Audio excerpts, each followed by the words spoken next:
All the teams are requested to open their cameras.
All the team members are also requested to change their name as a team name underscore player name.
A very good morning to everyone.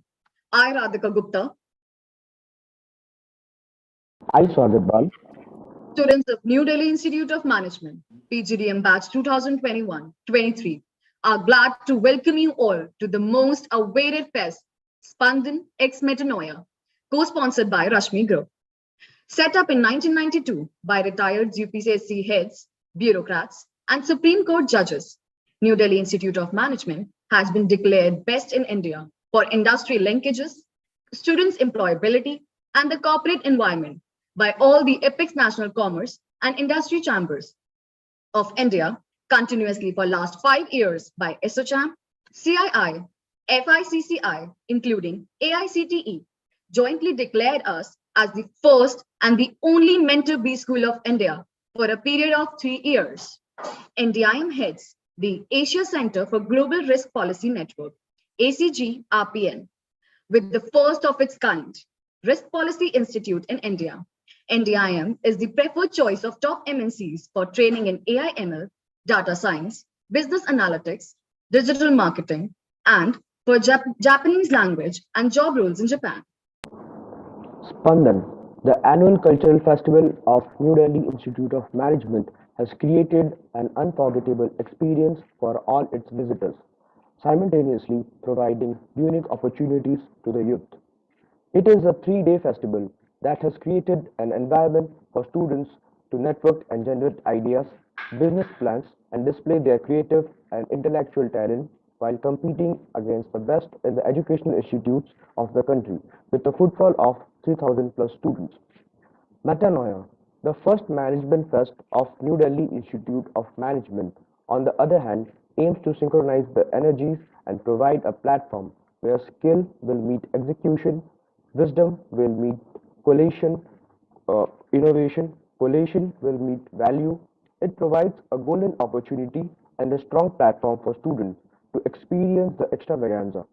Participants have a chance to showcase their talent, skill, and abilities that will enhance their professional as well as personal attributes, and also will be a chance for the budding minds to explore, experience, and execute their learning. Today, on the NDIM platform, we have Mr. Ajay Sharma. He is a director of Hetrick IMC, has a postgraduate degree in economics, and is an MBA. He has 23 years of experience in brand communication and strategy, brand promotions, integrated marketing communication, and content creation. He has held senior position at McCain World Group, Louis Lintes, Fountainhead Communication, and Citigroup. He was the national head for brand activation and communication with McCain World Group in his last assignment. His core specialization lies in planning and strategy, creative conceptualization, account planning, and business mobilization. We welcome you, sir. Thank you very much. We also have with us Dr. Pramod Joshi. He holds a BTech degree in Electronics Engineering from IIT BHU, Varanasi, and MTech in Electrical Engineering from IIT Kanpur, a PGDM from IIM Bangalore, and a PhD from Department of Finance and Business Economics, University of Delhi. After completing his PGDM from IIM Bangalore, Dr. Joshi worked in Tata Unisys for about 9 years, rising to the level of regional manager for Eastern USA and Canada, and then joined a tech startup, Syncata Incorporated, in Los Angeles, before returning to India in 1998 to head its Indian operation started in Noida under his guidance. In the next phase of his life, he chose to focus his attention on the huge unemployability issue facing the country and co-founded a soft skills mentoring firm called The Winning Mantra. Over the last 18 years, the company has impacted the lives of nearly 30,000 plus students across several campuses through training, mentoring, and assessment. We are really honored to have you, sir. Thank you. Thank you very much. And good morning to all the people. Can you hear me, by the way? Yes, sir, we can hear you. Without taking too much time, I would like to introduce you all to the first round of our competition.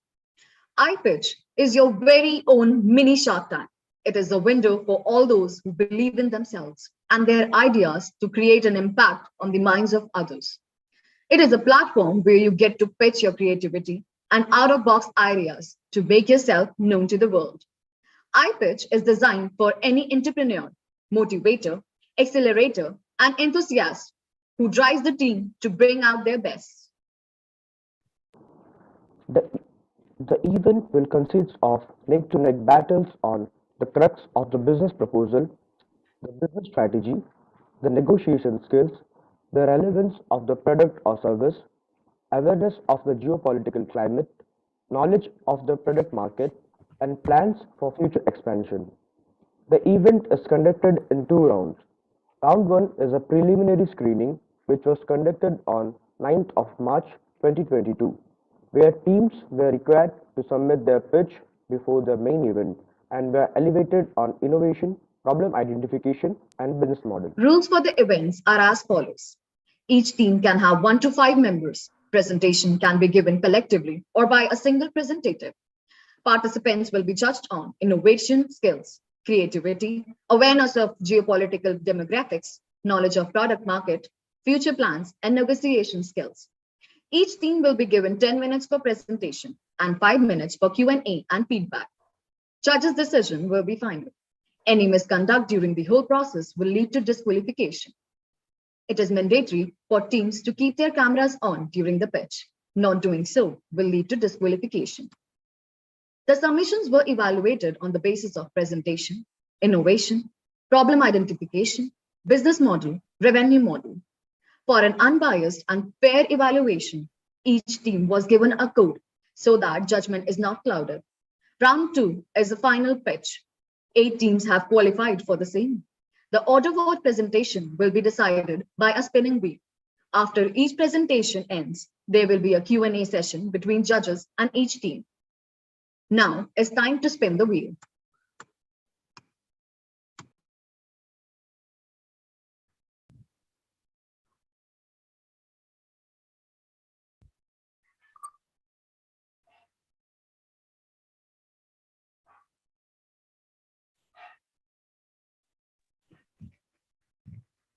So here is our first team on board, Bhujan.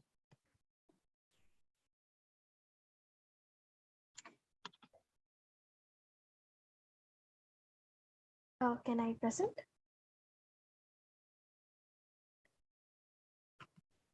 Am I audible? Can you hear me? Yes, yes, we can hear you. You can present.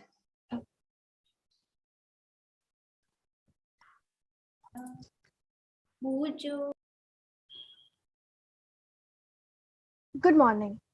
I'm Teja, presenting Bujo, my IT solution for the cohabitants of planet Earth. I would like to start with a short video.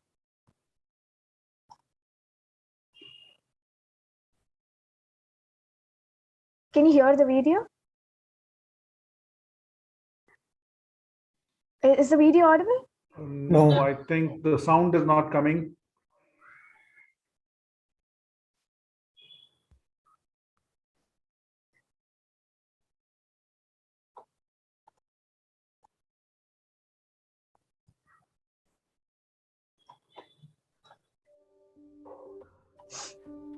Yes, yes, now it is. Staff shortages at animal shelters, access to professionals and their knowledge, availability of resources, lack of information related to caregivers, rescuers, hospitals, and blood banks, unreliable answers to caring for pets and rescued animals.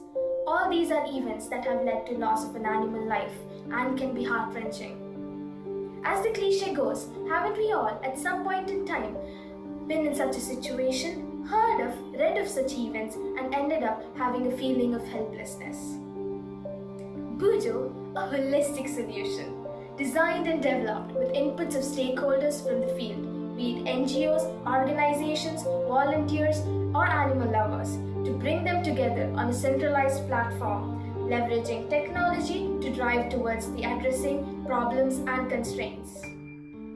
As an altruistic approach towards the unheard, join us in spreading love for these beautiful creatures.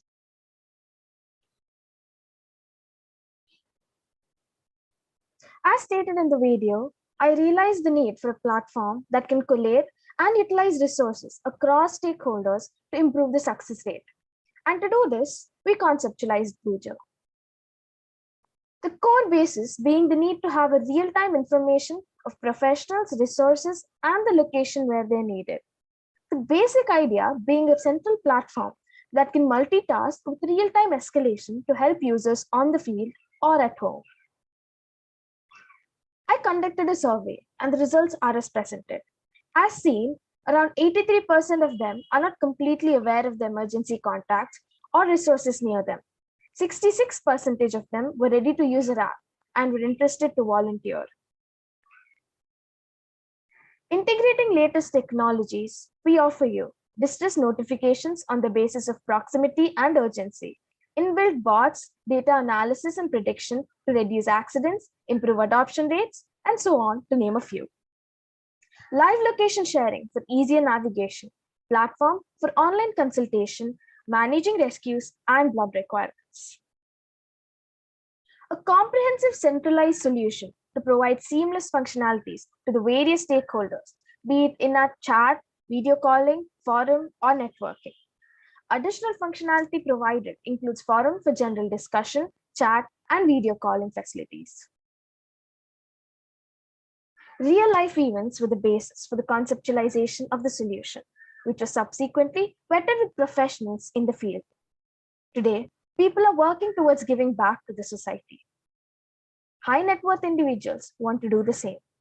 Large corporates, NGOs, and governments are required to be ESG, environmental, social, and governance compliant, and are therefore keen to get involved and promote such initiatives that would make a difference to the society and the world at large. We want to tap into such avenues. Organizations can buy ad space in the Near Me and Events page to promote their services or products. Along with the free emergency consultations that we have, we will also be having regular consultation. The path ahead involves rolling out the app for use, expanding across mobile platforms, fine-tuning the models and data reports. The objective is to increase the adoption of the solution by various stakeholders so that it achieves the vision with which it was designed and developed from their inputs. I wish and would work towards the adoption of the solution by various stakeholders so that it becomes the differentiating factor in an animal's life. Thank you.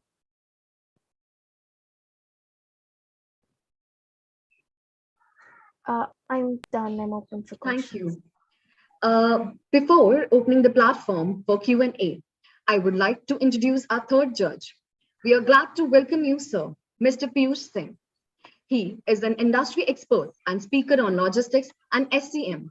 He has over 2 decades of diverse leadership experience, and his expertise lies in EXIM, warehousing, freight management, and vendor management. Besides other areas of operations, logistics, and SCM, his competencies include extensive knowledge of transportation.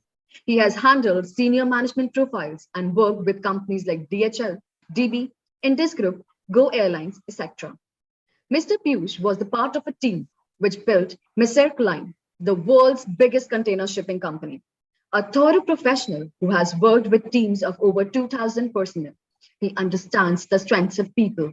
He's a commerce graduate, BCom honors, and holds a specialization in SCM, Hazmat, certification by IATA. He's a life member of IIMM, Indian Institute of Materials Management. He has been a regular speaker and guest industry expert speaker at various forums and seminars of CII, PhD Chamber of Commerce, International Chamber of Commerce, FICCI, ASSOCHAM, and many universities. We welcome you, sir. Now, I would request the judges and open the platform for Q&A round. Thank you, Radhika. Thank you, and good morning, everyone. Good morning. Buju, I have a question for you. Yes, sir. So I think this was a fantastic presentation. Is this, the only question I have in mind is that while you have come out with this concept or the business idea, do you think this is more in the welfare space or there's a commercial aspect to this business model? Yes, sir. This has been started off in the phase of a welfare this thing, but I believe everything has a commercial side to it because we need that to get back to the society. I cannot start an app with no commercial aspect to give without an investment to go ahead. So as I had explained earlier, the commercial aspects involve usage of, because we will be having places, we have place for brands and companies to come forward and put out their products or services. So that is one way of commercializing it. I'm saying largely the crowdsourcing or let's say contribution from NGOs and different set of corporates is one of the models, but it's not a sustainable model. How do you see the extension of this particular project going forward? Okay, so basically this app, the idea of this app is to bring together all the NGOs, because I've observed and seen that each NGO has its own website or in social media page, and it's not very effective when it comes to passing on the message. So when it comes to this, we thought we'd get all of them together to as a central platform so that people can approach it directly. So when it comes to the long-term sustainability of this, it's basically this works as a platform for them to put forth what they already have. So largely you're looking at yourself as an aggregator rather than an individual business entity. Is that so? Yes, sir. Thank you very much. Maybe Piyushji, you can go next. We can go in alphabetic order. Okay. Tejasri, I missed few components of your presentation. I just would like to know a few intakes from you. When you started this project? I've been working on this project for 2 months, sir. 2 months. Okay. And who are the competitors doing into the same kind of business into these level of organization? As of now, in India, there's one that is working because I want to make this as a global level. But starting off in India, right now we have Let It Wag as a competitor. But the drawbacks of the app is that it is focusing only on adoption and rescue, whereas our app is involved in a lot of other processes too. And there are a lot of unwanted ads throughout the app. So in our app, we have a bot that will be monitoring regularly to prevent wrong selling or, smuggling of animals, unnecessary posts or, comments on the app, inside the app. And we're also offering the latest technology, that is AI ML, that's coming up, since I'm studying that too. We've put that in to suggest the users on the basic trends that are going on and, promoting how the animal they've put up for adoption to get adopted faster. They'll be prompted techniques and so on. So that's the unique part about our app when compared to the existing Let It Wag. Okay. How many users you have at this moment? At this moment, I have around 124, sir. 124. And what is a subscription-based model? Sorry, sir?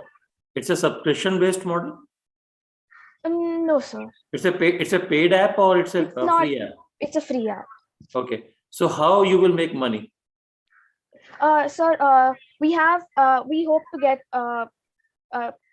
investments from corporates and HNIs. Along with that, products that put up ads in our forums or put up events, we'll also be getting money through that. That's fine, Tejasri. I'm just asking how your investor will make money. How you will make returns? So this is more of a welfare base. So it's giving back to the society. So the idea of this was to do something for this thing, not as a commercialized aspect. So I understand. You mean to say you are making it on the NGO model? Yes, sir. Okay. Thank you. That's it from my side.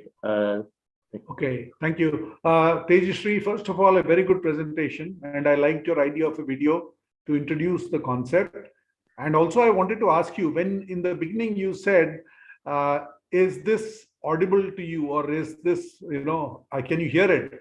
Was that deliberate to bring out the unheard, the concept of unheard, or that was just an accident? That was an accident, sir. Okay, but you can actually make it part of your pitch. You start deliberately asking people, can you hear this? Because you are talking about the unheard. Okay. Yes, so in the future, you can try to actually make it part of your standard pitch, and that will shake people up. So that's one suggestion. My question is, are you focusing on stray and wild animals or on pets? These are two different segments. Or are you focusing on both? Both, sir. Because we have a rescue part which involves strays, and we have an adoption and forum page which will involve giving them homes, because stopping at rescue is not a solution in the long term. So we have the adoption and fostering part, following which we also have a doctor and follow-up page where people who already have pets can approach professionals for help. Yeah, but wild animals, suppose they stray into human habitat and they get hurt. Yes, don't you think the ideal thing would be to nurture them and send them back to their natural habitat instead of offering them as pets to human beings? So definitely, sir. So I feel that maybe you will have to have two different paths, business or, even if it is not for business welfare. A wild animal straying into human habitat is a different problem, and a stray pet, a pet that has been abandoned by its owner, is a different issue. So readoption may happen, etc. So I feel I was a little confused about this part. Okay. And the second is Piyush asked a very valid question, and even Ajay ji had asked that. Where is the money? So you said it'll come from corporates and governments, etc. Now that is coming in the nature of a grant. So don't call it investment. They are not investors there. They are donors, or they are people who are granting you. They may be foundations, etc. So you will have to be very clear when you pitch that are you seeking investments or are you seeking donations? As soon as you say investments, then people will talk of ROI. What is the ROI I'm going to get out of this investment? Is it only non-monetary, feel-good thing? Then you have to pitch differently. Okay. And then the next question is AI/ML. It's good to throw out these terms, but exactly how you will use them.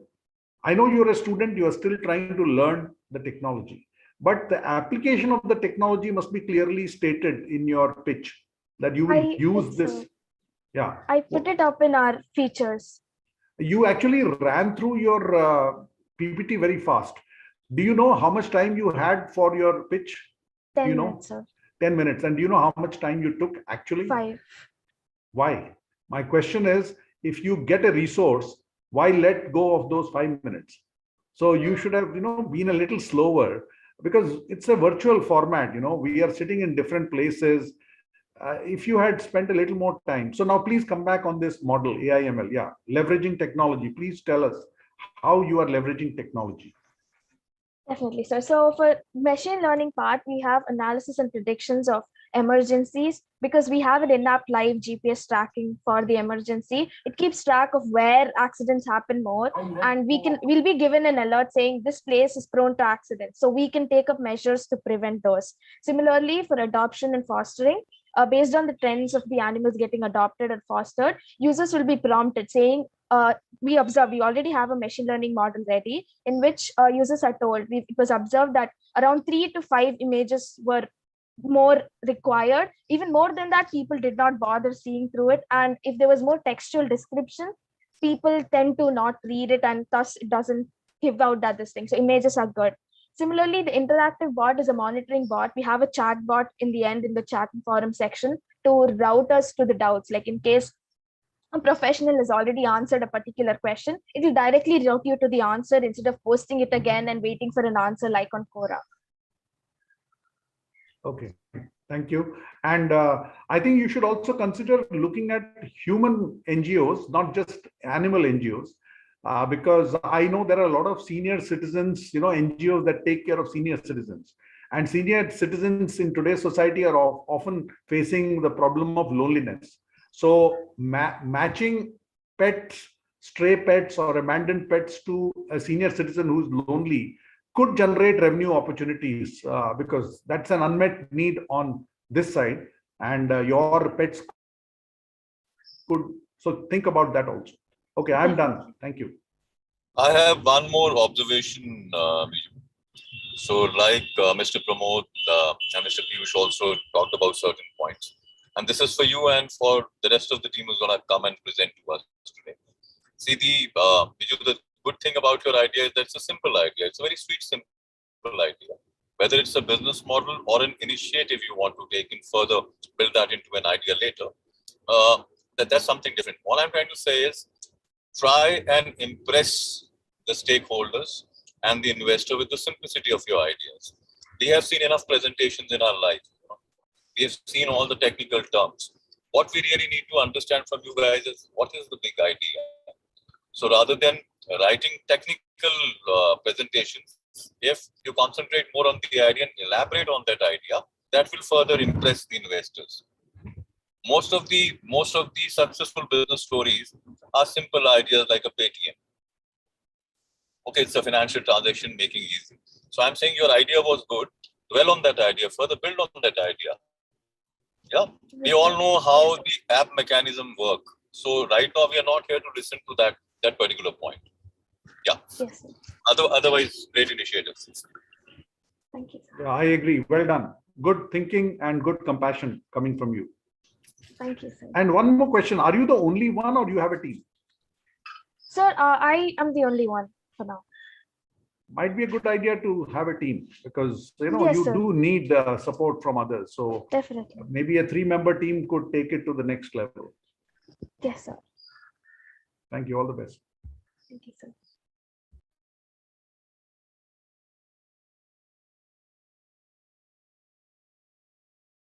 It was a wonderful pitch, Bozo.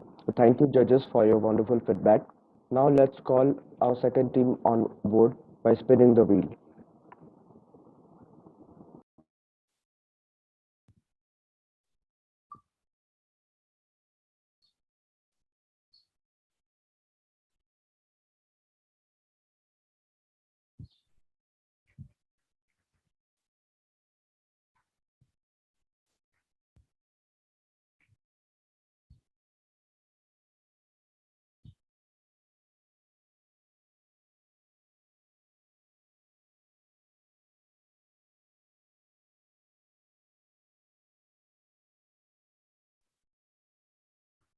Now we would like to call Workbees.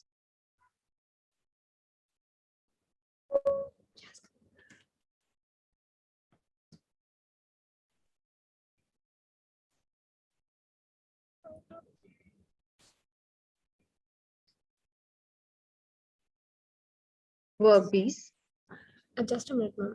are you there on the meet? We are just a minute. Sure.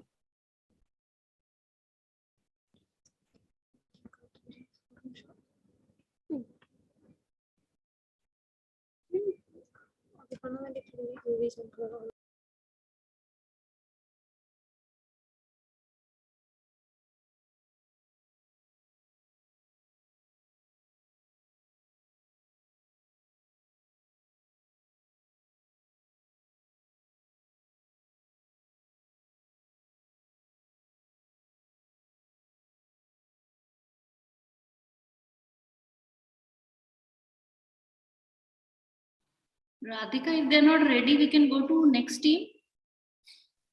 Sure, ma'am. So let's spin the wheel again. Yeah.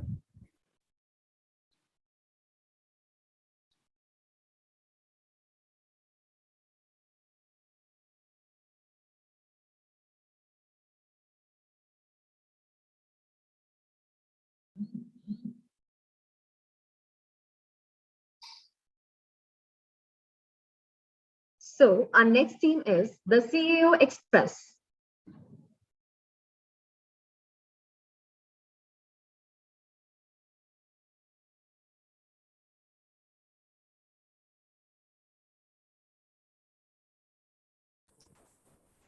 Yeah. So should we start?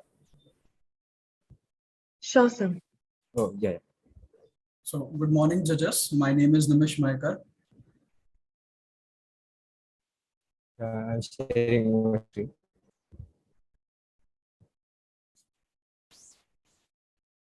Hello, am I audible? Yeah, Nimish, you're audible. Yes. So, good morning, judges. My name is Nimish Maikar. I have my partner Varundeep Singh with me, and we are the founders of Mindscape, the one-stop solution for all your mental health issues. So, let us start with the presentation. Yeah, let's go ahead. Yeah, Nimish, is the screen visible, right? And I'm Yes. audible. Yeah. So, hello, Nimish. How are you? Hi, Varundeep. I'm good. How are you? I'm great. By the way, your JEE preparations were on. How's the prep going? Oh, Varundeep, please don't ask me about it. I'm preparing for my JEE, but things are not going well. I'm giving my mock tests, but my scores are not up to the mark, and I'm feeling very underconfident. I think that I'm in a trap. I need to get out of this, but I don't know a solution. I don't know how to get out of this. Yeah, I get your problem. Like you are preparing for it, but you're anxious and underconfident and you're dealing with stress, right? Yes, I think that's the case. But unfortunately, I don't have people around me whom I can interact with. And my parents also, like, I can't really share these things with them. And I'm just alone in this. Do you have any solution to this problem? Yeah, I have a wonderful solution for you. Not just for students, but in general, if you suffer from mental health problems, you can download the Mindscape app. It's like a solution. You can download it, and there is no stigma associated. Like you struggle to convey your problems, right? So you can download it. Oh, that's really awesome. Looking forward to get this application.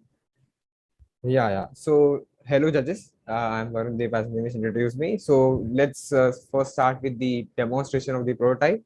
Nimish, you can go ahead. Yes. So, judges, we have created a short prototype depicting our application. So this is how the application looks like. Once you launch the app, you will be directed to the page wherein you can book the appointments directly with the doctor. We have listed numerous doctors with the respective experiences, and you can book an appointment as per your convenience. Moving forward, we have created a separate section for community interaction. As we know, community interaction plays a vital role for the overall mental well-being, and taking advantage of it, we have created a forum with numerous threads. You can interact with other peers and find solutions. Furthermore, we have also provided resources predominantly in the form of books and music, which are considered as a good source for mental well-being. We will be recommending the books and the music through artificial intelligence. And we have a chatbot by the name of MindZ, who will be there for you 24/7 if you need any help. The future scope in the application involves the integration of appointment bookings directly through the wellness centers, which are the offline services, as well as providing a gamified version of a to-do list to improve the user engagement. Yeah. So our purpose is clear, that we want to help people who are suffering from mental health problems. But as like you saw in the presentation, Nimish was suffering, but he wasn't able to convey those. So that is our problem statement, that millions of people suffer, but they don't commit or they admit that we are suffering from it. So our vision is to provide a one-stop solution in the hybrid mode. You can download the app or you can visit the offline centers as per your convenience, and we will be at your what you can say help at every stage of your treatment life cycle. Let us look at the business model of the Mindscape. So our unique selling point is personalized solution through AI chatbots, and we have wellness centers, and in those wellness centers we will having therapy sessions, yoga and Zumba facilities, so that you can get help for your mental health. And also our customers would be engaged by the fact that they trust our services due to the quality of trained therapists. And also we will provide time to time interaction so that they never feel isolated. And our cost structure is mainly in the form of salaries given to the resources of our team. Let's say the trainers, therapists, engineers, and also the operation cost, which will be incurred in the form of rental expenses to run the centers. And our revenue streams are of three categories: subscription model, 3, 6, or 12-month subscription. You can pay at the centers as well for your services. And finally, we have a listing fee so that the doctors can get ranked higher. Yeah, so we have performed a SWOT analysis for Mindscape. Our strength include personalized solutions for the customers and also the in-person assessment, which is essential in terms of mental health. Our weaknesses are potential data breach as well as the lack of customer awareness, which we can definitely work upon.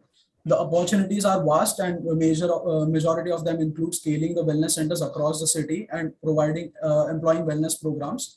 And the threat is the ease of replication. Moving on, this is a general revenue structure of our application. The subscription-based model constitutes 62% of the total revenue. The listing fee, which will be charged to the doctors, constitutes 3%. Yoga and Zumba services, which will be provided in the wellness centers, contribute 19%, followed by the therapists, both online as well as the wellness center therapists, which constitute 16% of the total revenue. We have made a small assumption that in the first year of our app launch, we will have 100,000 downloads throughout all the different categories, that is Apple website as well as through Android. Yeah, so this is as per research, the 100K users on an average is the average download throughout the different categories. Yeah, so let's deep dive and understand the revenue stream for the application model. We have three models, as I said earlier: 3 months, 6 months, and 12 months. Let's try to understand the 3 months model. So our fees is 300 rupees for 3 months. We have assumed that out of those 100K, we'll have 14K who would purchase the 300 rupee subscription model. And so our revenue is 14,000 into 300, which gives you 42 lakh rupees. And similarly, we can calculate for 6 months and 12 months as well. Yeah. So coming on to the revenue generation estimation for wellness centers. So we have assumed that out of the 100K users, we have 70K Indian users, majoritarily from Mumbai and Delhi, which are metropolitan cities. So out of the 7,000, we would have 4,200 for specialized therapy sessions. This is our assumption, around 60%. And the fee would be 1,500 per month.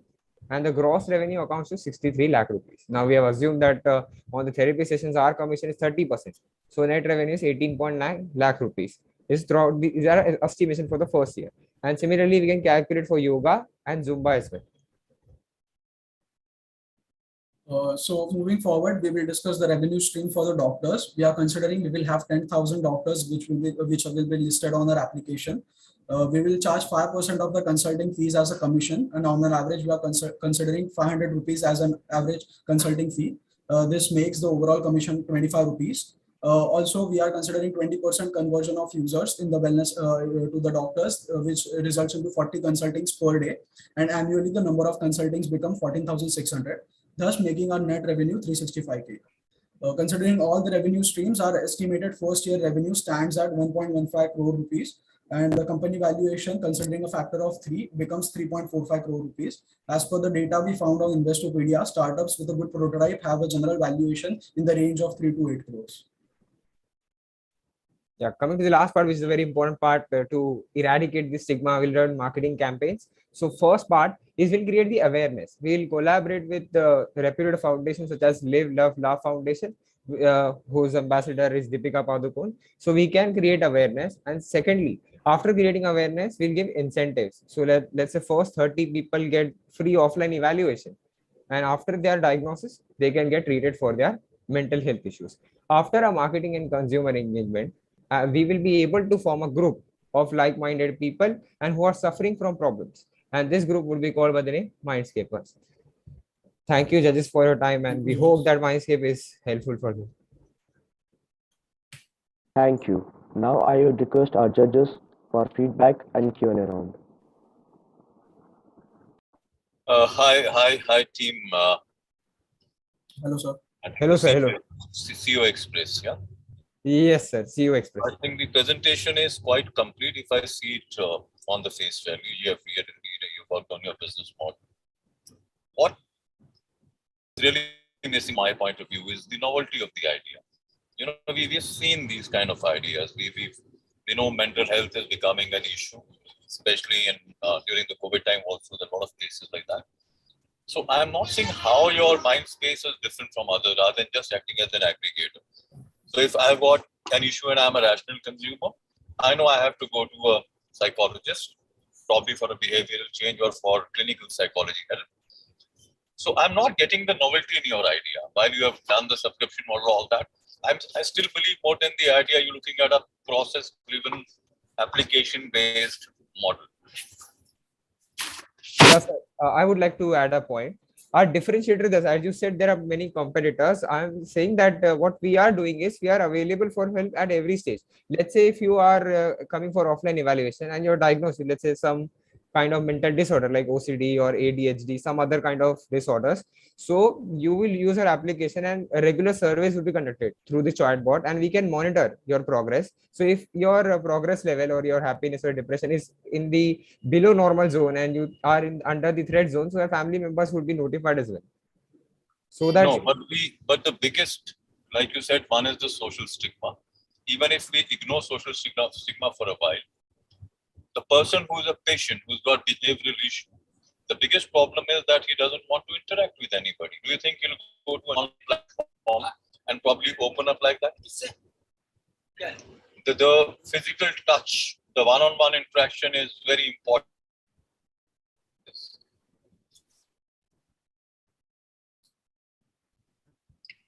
Yeah. Yes, sir. So adding a point to that, as you rightly said, people who are suffering from mental health issues sometimes refrain from going for an offline treatment. So that's the reason we are considering it as a holistic approach and a one-stop solution. So in our application also, you can, like, if you are not feeling confident to directly book an appointment, you can try it on your own. You can read the forums, you can get to know people, and you will start interacting on a small scale initially. And once you start to get confident and you feel like, okay, I'm getting comfortable sharing these things with other people, then you might book a virtual appointment with the doctor. And following that, if you don't feel satisfied with that, then obviously you can go to the wellness center. And obviously we are providing resources in the form of books and music, which will be there with you 24/7 whenever you need. And also, I'd like to add one more point. Like, as these people who suffer from mental health issues, they like to Google, like, how can I get help? So we'll perform search engine optimization so that our website gets ranked higher, and then they can read testimonies that, oh, I was not feeling confident, but after treatment, I am feeling confident. So people will get that confidence from there. Second, your business model estimation in terms of the audience set. When you're presenting to a larger group or to investors, you should also talk about the size of the market, how the problem is escalating. You know, what is the geo spread? What is the demographics spread? So those indicators are important to understand how you've reached the estimate. Yes. Yes, sir. Thank you. Thank you, sir. Okay. Thank you, sir. Pramod and Piyush, sir. Okay, good presentation. A couple of questions. The CEO Express is the name of the team? Yes, sir. And Yes, sir. Mindscape is the idea. Okay. So any connection between these two names? No, sir. Like, it is just out of curiosity. Like, I had this name. So the CEO Express will launch other ideas also. That's what you're trying to say. And Mindscape is one of them. Yeah, maybe in the maybe. future. Maybe, sir. We are not sure about Okay. it. Okay, because I was not able to link the two. Second, can you go to the slide where you had projected revenue streams of 3 months, 6 months, and 12-month subscription? Yeah, surely, sir. I think you have a slight calculation mistake there. Yeah, in the middle, 6 months, actually 500 into 10,000 users, that should be one additional zero there. You have put only 5 lakhs. I think it should be 50 lakhs. Because, you know, if you do the maths, you are losing out 1 0 there. देख लेना उसको तो मुझे Yes. थोड़ा सा वो Yes, sir. Yes, sir. challenging लगा 42 lakhs 50 lakhs and 24 lakhs that makes sense 3 months 6 months 12 months Yes, also, sir. also what about your cost structure? You know, I didn't get to see that. What are your costs going to be? Yes, sir. We did not actually elaborate on that, but we are the time limit, but we can elaborate now. The cost structure we have mentioned in short here, that would be in the form of salaries, like the therapists and the trainers, they would require salaries, and the engineering team, the tech team, the managerial team. So mostly in the form of salaries, and also the rental expenses of the wellness centers, the electricity bills, and all Yeah, this. so the wellness centers, if they are located in metros, because a lot of these mental health patients are aggregated, you know, you will find them Yeah. largely in metros. Yes, sir. Because the rural population of India, they have lesser issues of mental health because they lead a different life. Yes, sir. The kind of highly competitive life and materialistic life in metros. So metros, the rents could be pretty significant. Bombay, Yes, sir. Delhi, Yes, sir. Bangalore, etc. So that would be, I think, something I didn't find that being. I know you talked about revenue coming from that, and you know the 30% commission and all that. But your commission will get pretty much quickly eaten up by the cost of maintaining those wellness centers. So I thought you should give a little more strategic thought into that. Yes. And finally, at one place you talked about global experts or global, you know. So that I think you have to. I like to question. You know, how would an American psychologist be really capable of giving good advice to somebody in maybe in Jaipur, you know, suffering from, because there is a certain sense of knowledge of local customs, local, you know, gender sensitivity, etc. That should be known to that person. So I feel that you have just thrown that global thing because it's fashionable to say global chain of global therapists will be there with us. Sir, I would like to add a point that we Sure. have personalized chatbot. So your treatment and suggestions will be based on your experience and background. Let's say you are from Jaipur. So you'll enter your city as Jaipur. So you will be shown that people who can relate to you. That customized solution, not Yeah, that, so if that you're indirect matching. Yeah, so if you are targeting a global audience, so if your patients are going to be in Singapore also and in Dubai also, then maybe that makes sense. You know, you will have global experts. I found that a little jarring when I saw that, you know, because in India it is very common for people to, you know, easily say global and international without really thinking through the various aspects of such a tie-up. The cost structures are very different. A therapist in New York is going to charge a bomb, okay, compared to a therapist sitting in Bangalore or Jaipur. So that part I found a little off. Otherwise, you have done a deep dive. and done a reasonably good job. And I'm done with my questions. Maybe if there's a follow-up, I'll come back again. Thank you. All right. Thank you, sir. Okay. Varun and Nimish, first of all, I would like to give a lot of appreciation for your valuable time you have given into deep diving into these slides and carefully drafted, but a few mistakes which I could find, like Pramod sir has already shared about the digits. So whenever you are presenting keep a sharp look on these things, because it creates a very bad impression, number one, right? Number two, be very specific and clear about your brand building. I could see a lot of mistakes in the brand building of your product, right? So you have to be thought process clear that CEO Express is a company and Mindscape is a product, and Mindscape with the logo should a product go with a product. Like example, Ola is a product, right? So the same way you have to Mindscape को आपको बार-बार push करना चाहिए था, उसको through designing करके उसको एक graphic designing जिसका logo बनाना चाहिए था. Yes, sir. We have the logo, sir. Yeah, we have made the logo. Yes, sir. Yeah, right. Because Mindscape का आपका logo था, तो आपको हर slide के ऊपर में आपको Mindscape को एक recall value create करनी है आपको.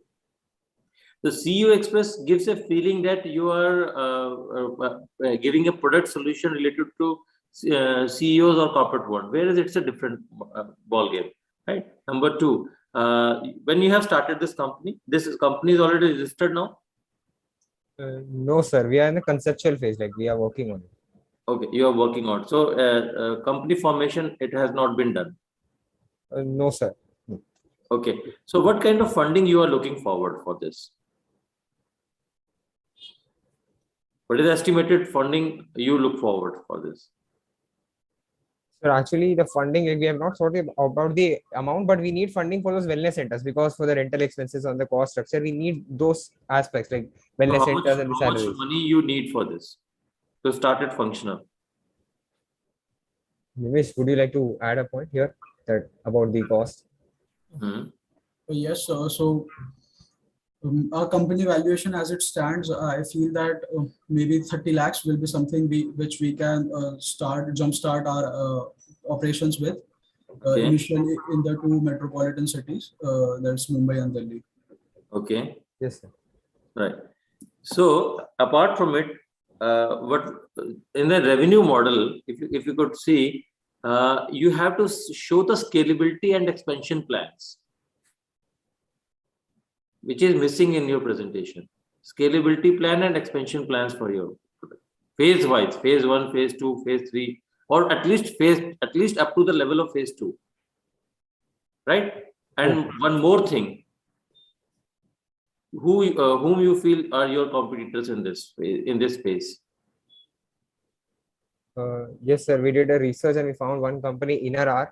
It also provides therapy sessions, and it also has what you can say, the resources to provide mental health solution. And Calm is one of the famous apps. It provides just meditation and yoga and all, but it doesn't have centers or a holistic solution. Have you heard about Headspace? Yes, sir. We have heard the name, but yeah, not sure exactly what it does. Like, but it is in the same space. I know. Okay.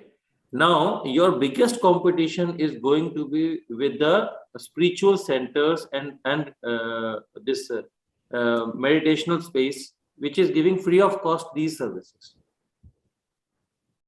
like Ramdev Baba ka ashram, Patanjali ka jo hai unka, and then apart from it, a lot of like Brahm Kumaris, they are giving you wellness about yoga and all these things. So that's the important point for you to think about how investor is going to make money and how you are going to raise funds. Yes, sir. But actually the difference between ashram and our center is like it has more like a fitness center vibes. Like you understand, like people have a negative connotation when you see ashrams and all. They think that they are suffering from a serious issue. That is a differentiator. Agree with you. So if you're talking about mental depression or these conditions, people would like to, because ultimately, if you go through, they would like to go to a spiritual destination, right? By calming themselves with a meditation rather than yoga. Yoga comes on a healthier part. For mind calibration purpose, people go for meditation or spiritual centers. Pramod sir, correct me if I'm wrong, sir. No, I think that's a very valid point, and also that throws up an idea. You can actually do a tie-up with these centers, because if you have a customer base of, let's say, 4 lakhs in 3 years, and these people, and you funnel some to your wellness centers and some to these meditation centers, they may not charge, but they may be looking for people, and you could provide. So instead of competition, you can maybe consider or present to them a collaborative approach. I would like to share with you, Varun and Nimish. I regularly go to Himachal and Ladakh also to some on a spiritual journey, right? And they offer free of cost services to you. Like Brahm Kumaris go for Mount Abu. They do regular practice of yoga, meditation, and then a 15 days course or 1 month course with the meditation, and apart from it yoga, and apart from it Vedas also. You get spiritual thoughts and takes. So आपको इसमें scalability डालनी है. इसमें scalability डालने के लिए profit दिखाना है. सर profit कैसे बनेगा? Yeah, I think we have taken a lot of time. We should let these people go. There are 6 other teams.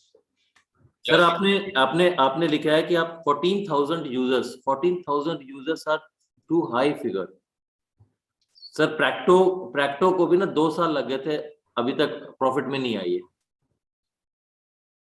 No, sir, but this is an estimation of the number of users. But yeah, how many of them will get consulting and the profit that we have, like, not sure about it. I feel few numbers are overrated. You should drop it down. आपने number बहुत ज़्यादा exaggerate कर दिए. And believe me, you are hurrying up with your idea. So the problem is that because of the advent of technologies and apps all around us, we are trying to do everything at one place. All I'm saying is, you started very well saying that, okay, there's a social stigma attached. You talked about the problem being so visible to all of us, but you're not really sticking to that idea. You're again turning into something which everybody is trying to offer in parts. Stick to your idea, dwell on that idea, go a little deep dive on that idea, and then expand it later. I agree with Ajay sir.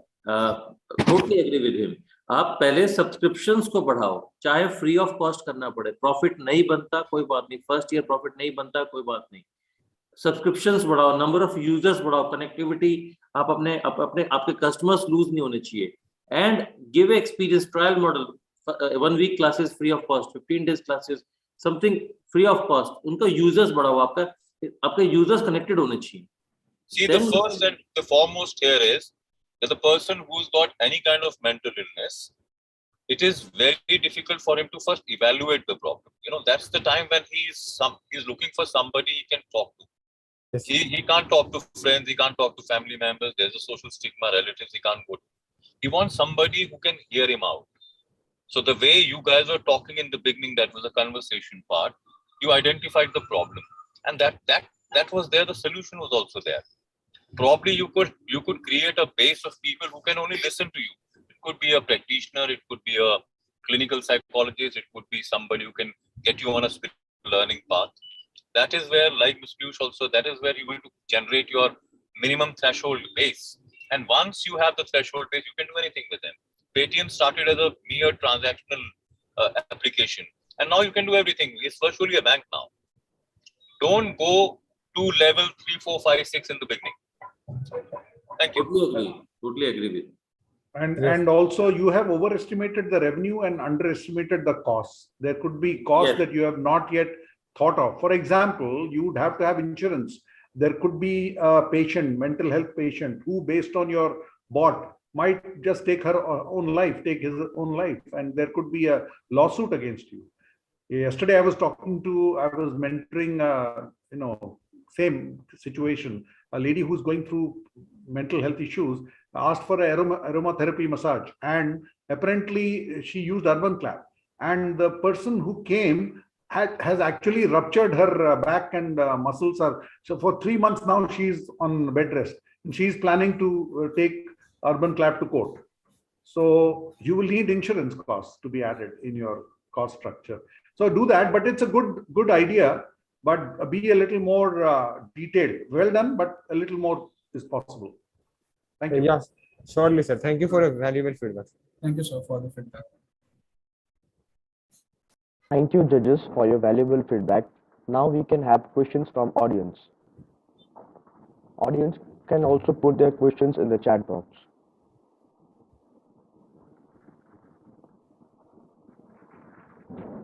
I think the time could be an issue. Let's move on. Yes, I think so, Swagat. We still have 6 more teams. I'm very happy to see the enthusiasm of judges and the students. A lot of queries have come up. So it will give a great input to the teams. But then I think so we should stick to time also. Six teams are still left. Okay, sure. Now we can have our next team on board, Workbees. So Radhika, you can invite the previous team. I think so they were not able to run Yes, the ma'am. presentation. Yes, ma'am. It's Workbees only. Yes.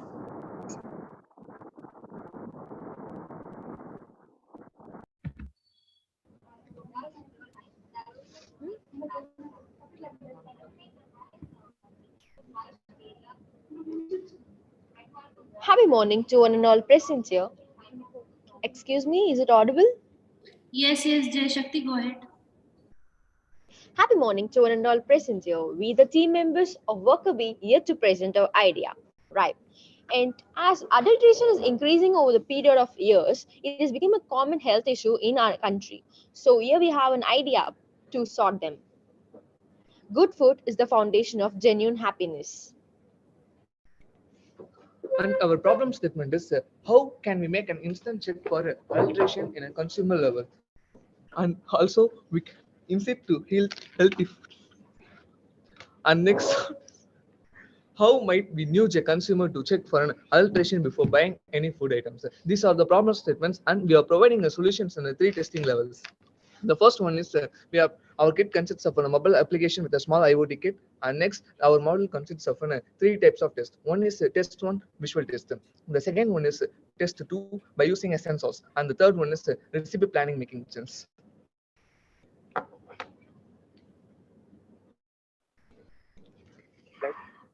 And here is our app presentation, which involves the welcome screen with test 1, test 2, test, and this is the preview, and these are the recipe suggestions. And we are making the scanner for the consumers to check the expiry date of the food products. Here, the third one is values that obtained from the sensors. First of all, we are collecting the values from the sensors and fetch to the Firebase cloud system. And the test 1 visual test is demonstration of the visual test. Just we are predicting the disease name, and we are providing a Google link to that. And food planning, food recommendation, ingredients-based recommendation. These are the things which are suggested in our app. Mobile application. First, we are doing our visual test. We use a computer vision technology to detect the quality of food based on the visual parameters. First, we are getting the camera feed from the input. Here is the flow of the process, and it is backended and processed with trained deep learning model, and it is classified using class identification, and the output is fetched. And test 2. We are using sensor testing kit, as already said. We are using MQ2 sensor, temperature and moisture sensor, which are packed as a kit. Those information, whether it is the parameters will be fed, and based on the values will be. I'm really sorry to interrupt in between, but your camera should be on. Kindly on the camera. Yeah, just a minute.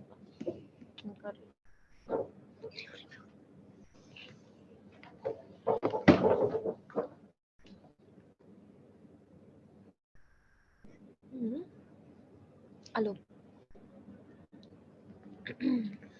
Yeah, Miss Visible. Yes, it's visible. Now you can carry on.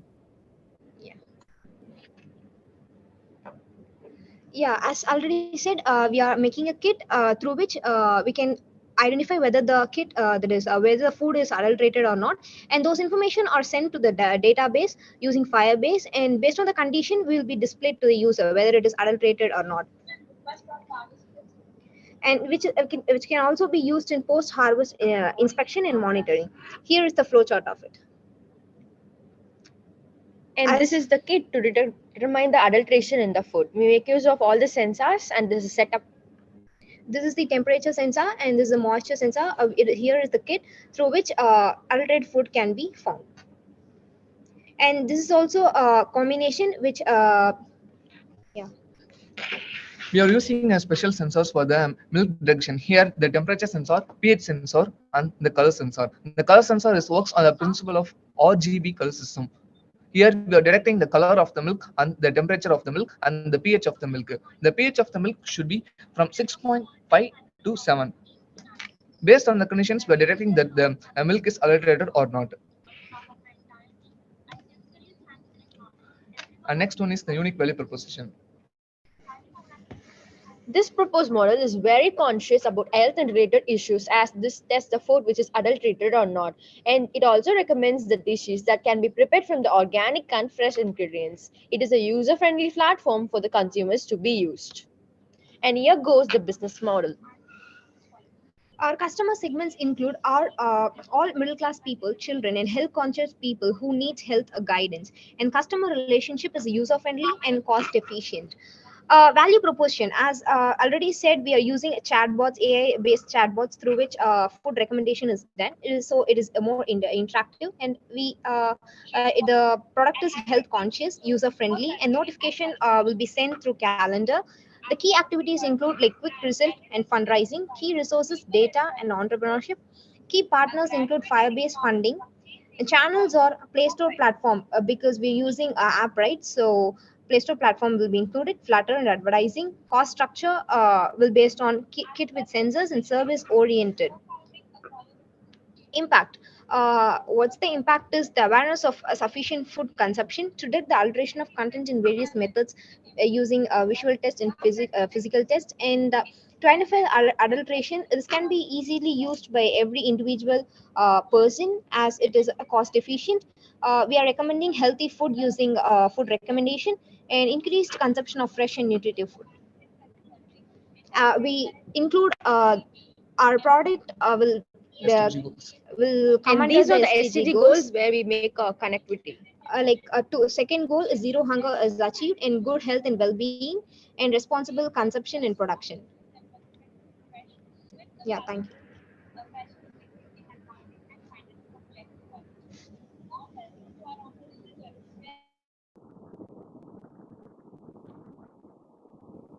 Thank you so much, Workbees. Now I would request judges for the QA round. Yeah, so I'll start alphabetically order. So my first observation, can you guys hear me? Yes, sir. Yes, sir. Yeah, my first observation is, and that's basically a suggestion. Whenever you are presenting to a larger group, please decide among yourself who's going to present which part.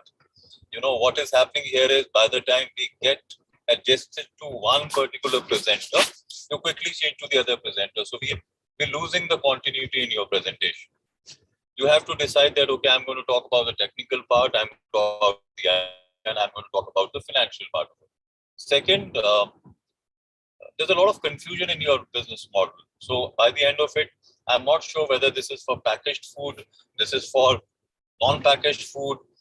How are we going to do it? Is it only going to be through the application or the physical test? If it's physical test, how are you going to make it feasible? Second, you are adding a lot of elements to your business presentation where you're saying you can cook using organic. So we all know how to cook food. The ingredients could be organic or non-organic, but the techniques of cooking the food is similar. Second, I do not see a revenue projection. I do not see what kind of money you're asking for. So there are certain kind of shortcomings I felt in your presentation.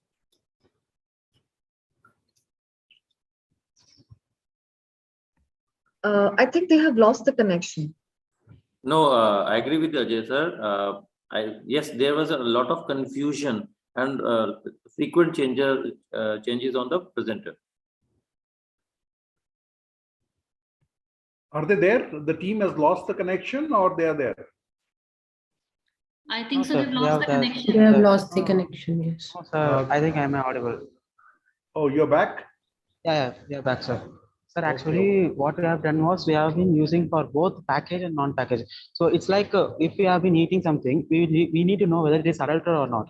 So for that, it is we have done that. You can't do that for the package because there are certain guidelines already available for the package food. You have to go through a series of tests before they come into the market. So are we trying to challenge their authority saying no, Nestle's of the world and Cadbury's of the world are not giving you correct food? Not like that, sir. It is a possibilities that are even, sir. Like possibilities that are even to be adulterated even. So for that, and also mainly for if you have been like for milk, we can't able to understand whether it is adulterated or not while seeing itself. So for this, it can be helpful, sir. So we are proposing in that way. Okay. The technology tool you are suggesting, these guys have their state-of-the-art laboratories and scientists and research professionals working for them. If you are so confident about your technologies, Yeah, the same thing, sir. In scientists and labs, they have been testing it. So what we are proposing was we are making it simple. Like we are making it as a device. Just means they need to spend some time, like 10 minutes for detecting whether it is adulterated or not. In labs, they need to make so many tests like chemical and so on. So if you want to make understand whether the starch is present in the milk or not. No, that's not the point. I'm saying if you are saying no, we making it simple. The simple innovations are the most research innovations. Then you have to put a lot of focus on your presentation in terms of talking about the product you are designing to check the alteration. It's a product innovation then. Yes, sir. It's a product innovation. Also, yeah, I feel that your market that you have defined, middle class, children, and I think the third one was health conscious people, if I recall correctly.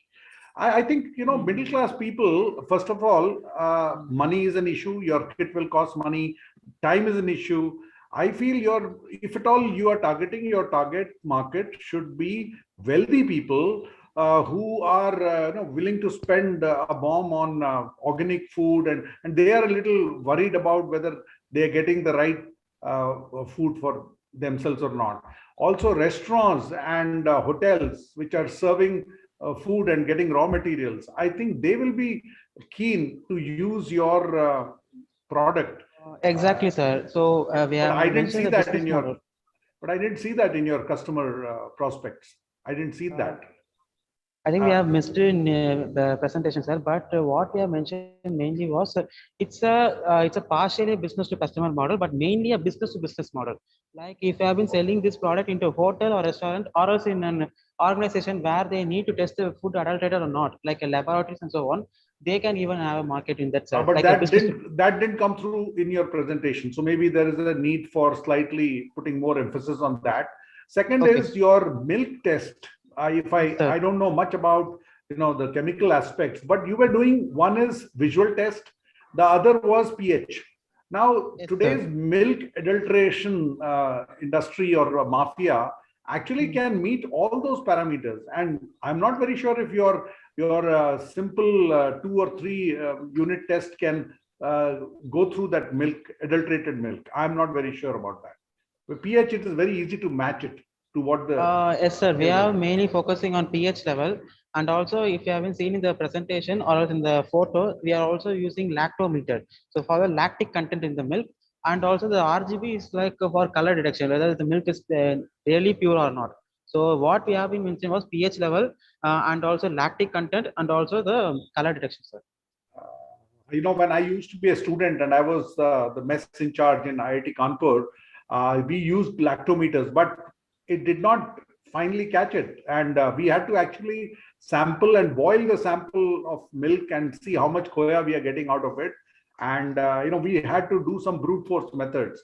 I'm not very sure if your testing kit is capable of sifting through these aspects. But if you're confident, as Ajay ji said, you will have to compete with, national level laboratories to be able to say our test is far better than any of these others. So, with that, I close my case. We will work on it and also will confirm the accuracy also. Yeah. Like I said, then you're talking about a product innovation. And if you could do that, that's a lot of money. For example, we've all seen how with Corona, right from RT-PCR test to then rapid test kits, and all over the place you'll see different kind of rapid test kits. So that's a product innovation, and everybody made money out of it. So I'm saying your business model, if it is product centric, can give you a lot of money. But then you like he said, and he, coming from an IIT guy, you can rest assured that what he's saying makes a lot of sense. You really have to put a lot of research into your product. Then the application part is secondary. The product innovation part is one. Sure, sir. We will be working on it, and yeah, we will confirm it whether it is accurate or else we need to change. Yeah.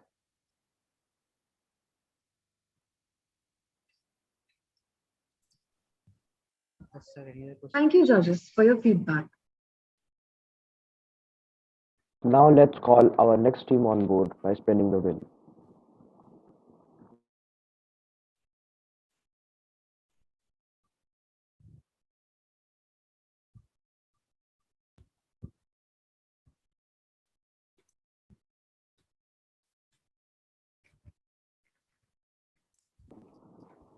So our next team will be pitches. Yeah. I'm just sharing the screen. Good morning, everyone.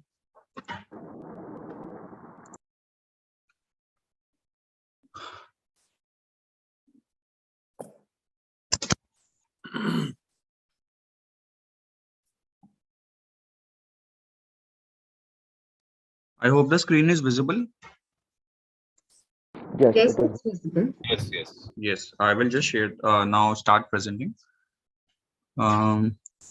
Yeah, so first of all, a very good morning to the respected jury. So I am Adarsh Bansal and I am here today to redefine the kitchen experience with my proposition, which I have named Chimney. In accordance with the objectives of bringing home a healthier tomorrow, we got some interesting insights from the secondary research. Urbanization has reached 33%, and with increasing population, the size of the homes and especially the kitchens is shrinking. Because of this, there is a need for small and portable products. There lies an ample opportunity for new, easy-to-use, innovative products specifically for the kitchen segment. Now, the major problems in a kitchen arise are due to kitchen smoke. Kitchen smoke can cause a series of problems ranging from minor allergies to respiratory problems such as asthma, which is very dangerous for health. The existing solution for tackling kitchen smoke is the conventional chimneys that we use in home. But is it always possible to have a chimney in the house? So the answer is no. And there are various reasons to it. So imagine you are a bachelor living in a rented house, and in most of the cases, you're not allowed to do any major civil work. It would not be possible for you to install a traditional chimney, or there could also be other reasons like cost of installation, which usually turns out to be 4,000 to 5,000 rupees over and above the cost of chimney. So what could be the possible solution? So we present to you our product, Chimney, an affordable, compact and easy to use chimney. Now Chimney works just like a traditional chimney, but unlike it, it does not require a duct to release the smoke. The suction fan at the top creates a suction and the filters absorb the oil and other particles and release the filtered air back to the kitchen itself. Chimney also comes with double mounting features. It can either be mounted on wall or placed on kitchen platform based on the available space. It is easy to use, lightweight, economical, and needs low maintenance. Now let's have a look at a short video of the product.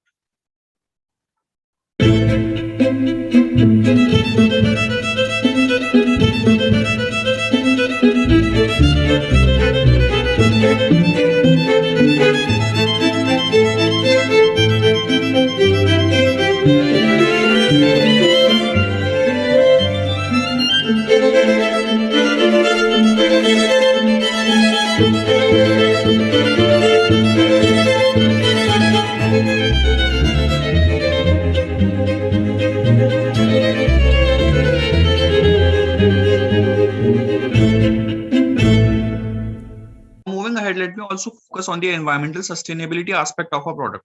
Chimney is environmentally sustainable, fulfilling Sustainable Development Goal number 3, which is good health and well-being, and Sustainable Development Goal number 7, which is affordable and clean energy. So chimney requires 66% lesser electricity than a conventional chimney, which directly has an impact on the lower carbon footprint. Also, the charcoal filters used in chimney are 100% biodegradable in nature. And not only this, chimney also results in cost sustainability by saving on civil work and recurrent maintenance expenses. Moving ahead, talking about the market size. So the market size of a product is quite huge. The existing market size of the kitchen chimney segment in India is estimated to be around $1.3 billion. And the target income class for the same is the upper middle class, which forms roughly 10% of the total population. We aim to increase this to 40% by including the middle class as well. And as a result, we will not just be targeting the existing customers, but we'll also be creating a new market altogether, which never thought to install a chimney in the past. Expecting a 2% market out of this 40% population, likely to increase the total market opportunity to $2 billion. Moving ahead now, so we have also performed a cluster analysis using IBM SPSS to identify 3 potential target segments for our product. So these are housewives, bachelors, and working professionals. So moving ahead with the go-to-market strategy. So under the go-to-market strategy, we would focus on all the components to create a brand awareness across India, such as influencers and food bloggers, YouTube, Google AdWords, and ads in regional newspapers. So we are keeping in mind the market. We are planning to launch the product in 18 cities in the first year, out of which 8 will be of tier 1 and 10 will be of tier 2. Talking further, so talking about the distribution channels, so we have mainly focused on 3 distribution channels to reach the target market, which are retailer or institutional sellers. Second is the e-commerce channel, and third is the door-to-door sales. We will also be targeting some B2B partners as well in the form of corporates who will purchase our product to give their employees on special occasions such as Diwali. Now talking about the unit cost of production, so the total cost of components including 4 filters, links, exhaust fan along with production overheads and other expenses sums out to be approximately 2,400 Indian rupees. And we are planning to launch the product at an effective price of around 750, which is at least 1/3 of the total cost spent on a conventional chimney, including installation.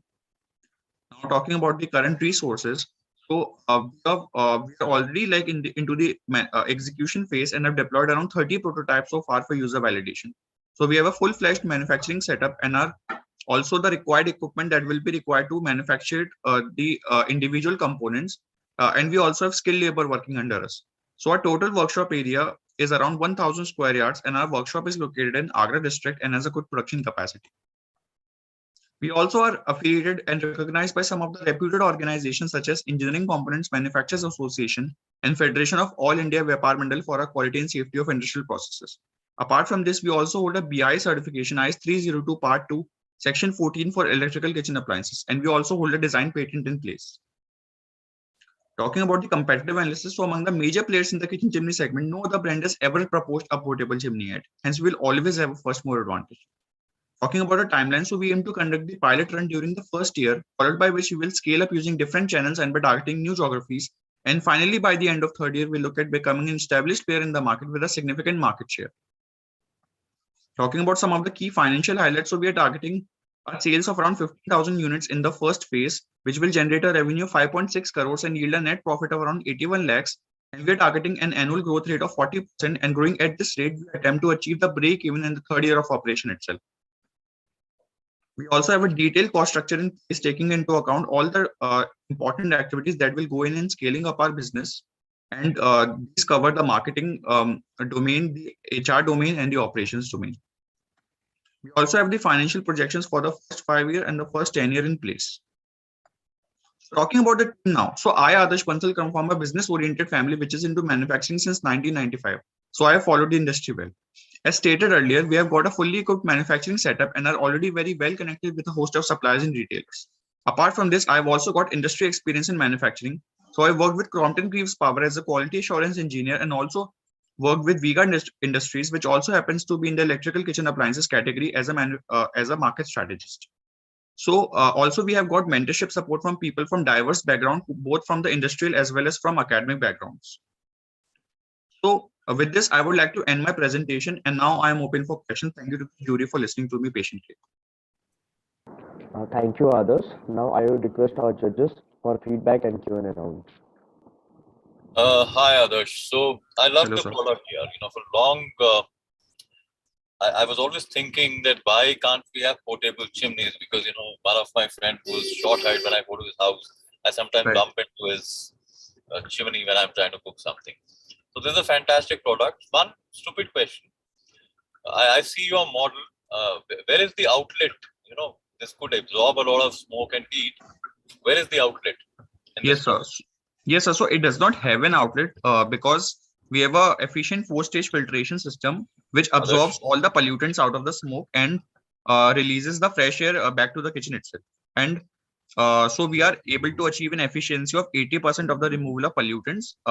And the ppm count of the residual air is 500, which is much below the threshold value of 1000. So we are good to go with. Second, we are you're an entrepreneur. You've got a family who's into business. You've spent some time in different companies, so you have a better understanding of product and how product works. So when you are seeking investment, when you're talking about investments there, where do you want to go from here? Because your presentation is more like a business presentation rather than a pitch presentation. Only from a presentation point of view, I was not being able to concentrate on your slide because every single slide was flooded with information. So I am really not getting what is your ask. Yes, sir. As if you're giving a product presentation to me rather than seeking investment into your product and innovation.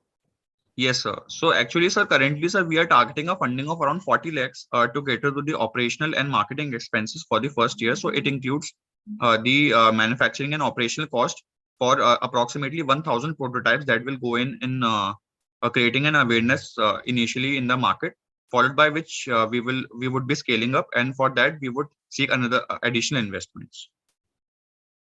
But that's not clear from the presentation, so I didn't catch that. I don't know whether. Yeah, it was mentioned in this slide itself. So yeah. No, I'm saying it's mentioned everywhere, but I guess there's too much of information to grab. Yeah. I wanted to actually focus on all whatever the progress was related to our venture. So I wanted to focus upon that. So that's why I mentioned this. Try to make it more presentable. Right now, I'm not being able to concentrate on most of the slides. Right. Also, Mr. Pramod. Yeah, one quick question. It was, of course, a very detailed presentation. And the product video that you had, was it made in-house or how did you make that? There was animation, there was. Yes, sir. So actually we have actually studio captured it with the help of a professional team. They use cameras and softwares to first of all film the product. We keep the product and then they film it, and they use some kind of softwares to generate the video. This is already live on YouTube. No, not yet, sir. Not yet. Okay. I got a sense that it was more like a YouTube video. There was, I think, even a YouTube maybe logo on the left bottom. So I was a little confused. No, YouTube. I actually have put it for the convenience of the team to play it so that they don't miss out on the video. Okay. My next question is, out of the 40 lakhs, how much is the marketing budget that you will be spending out of the 40 lakhs? Yes, sir. So it's approximately, the cost of the operations would be approximately 30 lakhs and the remaining would be the marketing cost. Because a great product, but poor marketing will not take you anywhere. And it's a new product. So there is going to be educational aspect of the marketing also. People have to be told why this is important, why. So it takes a lot of effort in reaching out to your prospective base. Yes, sir. And you don't have a distribution channel. No, study is fine. But on the ground, distribution channels को establish करने में आपका पैसा लगेगा, आपको advertisement करना पड़ेगा, लोगों को brand करना पड़ेगा. So 40 lakhs में से अगर only 10 lakhs is going there, it might be the story of a good product badly marketed. So that is one concern I have. Otherwise, from a technical perspective, if you say that there is no such product in India or outside the country, then it could be quite a big thing. You could even tap export markets through some channels online, etc. Yes, so sir. I don't know whether you have thought of that or not. Yes, sir. Technically, I think as a product, because this is the first presentation which has not a app, but actually a hardware product, I think it's certainly a good start for you guys. And you've been doing this for how long? How long have you been doing this? So we have been doing this for approximately 1.5 years, in which for the first 5 or 6 months, we did the market research and developed our product. And for the last 1 year, approximately, we have been conducting the product validation study with approximately 30 households. And you are incubated at Goa Institute of Management? Not incubated exactly, but we are seeking help from AIC GIM, which is the Atal Incubation Center of Goa Institute of Management. Yes, and we are. You are in Agra. You are in Yes, sir. Agra and you are seeking in Goa. So I was not able to figure out the connection. No, sir. Because of the pandemic situation, so that is why our colleges are just opening up now. So I mean, anyway, I'm into the final term, but So you are a student before, of GIM? You are a student of right, GIM? sir. Right, sir. Okay, Go Institute of okay. Management. I missed that part. Okay, fine. Thank you. Over to Yes. Piyush, sir. Piyush ji. Adarsh, first of all, I really loved your presentation and pitch. It's really awesome. And I Thank could you, sir. say it's one of the best till yet. Thank you, sir. And a few things, personally, I would like to be associated with you to help you to bring down the logistics cost and to Right.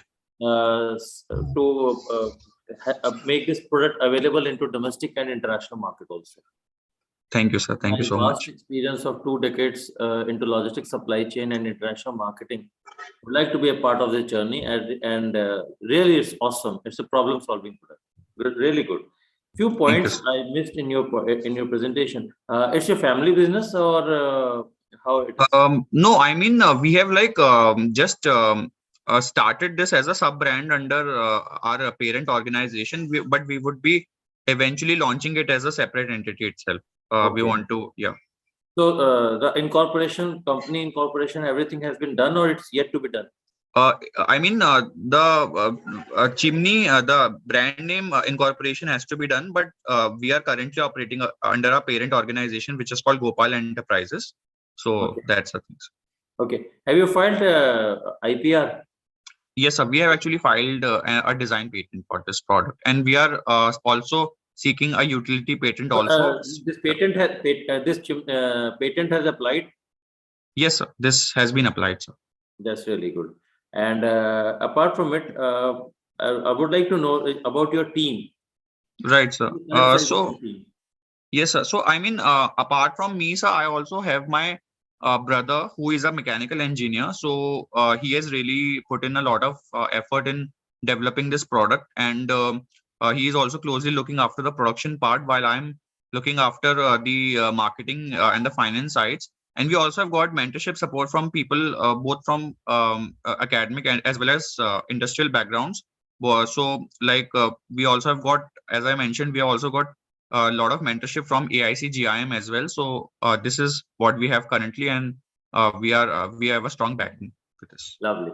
That's really good. Others, have you also explored another business vertical or another business model where you will integrate your product with Yes. people who are already selling gas stoves? Since it's a portable product, so it can definitely be integrated into an existing gas stove. But yeah, we are still we are still yet to venture into that segment. We are currently selling this as a separate product itself, and we are venturing for a separate product itself. And once we scale up, and you tend to buy chimneys when you're trying to install a hob in your house, but there's a huge amount of audience available, target group available, which is still in those traditional gas stoves. And most of the time when you buy a gas stove, the gas pipe comes with it. You can definitely try and see if you can talk to some of the big stove makers and try and integrate your product there. That's an easy business model for you. Definitely, sir. Definitely we'll look into it. Thank you so much. Adarsh, I have a question for you on the product. See, what I see is that this product is somewhere falling between, the traditional chimney and an exhaust fan. Now, from the point of view of the utility, if we try to look at a kitchen, a practical kitchen, then normally, one of the stove is not being used. It's a multiple stoves which are being used at one moment. Okay. So that is why we see that chimneys have been designed in such a manner that, even if all the 4 hobs are working, are working, pick up the, the smoke, and it's going to remove it. Number one. So somewhere I see that this is 1/4 of a chimney. Right. Number 2, when we are looking at the chimney placed very next to the gas stove, the speed at which the housewife works, this is going to cause a problem because I'll tell you about this. Yeah. It's too near to the gas stove. Okay. So somewhere I see, a challenge here because an exhaust fan which cost as low as 500 rupees Mm-hmm. also pulls out the entire, smoke from the kitchen. Yes. And a chimney is primarily, more from the point of view of an aesthetic concept, as well as, taking care of all the 4 stoves or 3 stoves, whichever one is using. And usually it is put with a hob which has about 4 stoves. So somewhere I feel, have you thought about these aspects? Because Yes, sir. So let me just answer this. So first of all, sir, there's a huge difference between a exhaust fan and the product which we are proposing. So because first of all, the exhaust fan does not filter out the smoke, and it is located far away from the gas stove towards, towards the ceiling. And by the time the smoke reaches the exhaust fan, it is already like it has already struck the user, and it has already caused that inconvenience and the health issues. Whereas in our case, since the product is placed right above the cooking vessel, so it immediately captures the smoke with the help of the suction, and it has a filtration system, whereas a exhaust fan does not have a filtration system in a place. So first of all, this is a major difference between an exhaust fan and a kitchen chimney. And secondly, sir, you said that there are 4 burners and we are targeting just one burner. So that's very true. Because like our whole idea was to cater to a segment which was not able to install a chimney in the first place. So now with the help of this product, we are actually able to remove those constraints, and we are able to help them when it comes to kitchen smoke and their health issues. So we have actually provided degrees of freedom into our product. So although you can just target one burner at a time, but you can hover the chimney hood over the different burners as per your requirement. And also the other question which you asked was that it will cause a problem since it is located at a very close distance to the gas stove. So for that also, the degrees of freedom will provide the necessary movability, because we have again provided both lateral as well as vertical movement. So you can adjust the chimney hood over as per your requirement and as per your convenience. So that would not cause any problems, as we have also tested from the users. You need to be very, very careful when you do the product testing, because I feel, the housewives may have a problem. So that challenge is something you should look at, because otherwise, the product will not become successful, because finally it is the housewife who's going to take that decision. Yeah. So that is why we have provided the lateral movement so that they can adjust it as per their convenience and side of. The moment we take it higher, right now you're talking about only 80% removal. Okay. 80%. So for the conventional part, it's just 30%. So I would like to mention here that since it's located at a higher distance from the chimney, the conventional one, so it's able to remove only 30%. So that is a USP, that we are able to achieve a much higher efficiency of removal of pollutants per unit area. That's what I was saying. So the moment you will, increase the distance between the burner and your portable chimney, that 80% will start going down. So actually, sir, it's already like placed at you should check it at different levels with right. who's working, we have as long as it's working. So that's perfectly okay. That's the challenge I thought you should be careful about. Thank you. Others 2 points I would like to say. Your this product is sufficient for which size of CFM area? Sorry, sir. Your chimney product is available for which size of kitchen? Like example, in case of chimneys, we have a specific area with a different motors and segmentation of specification.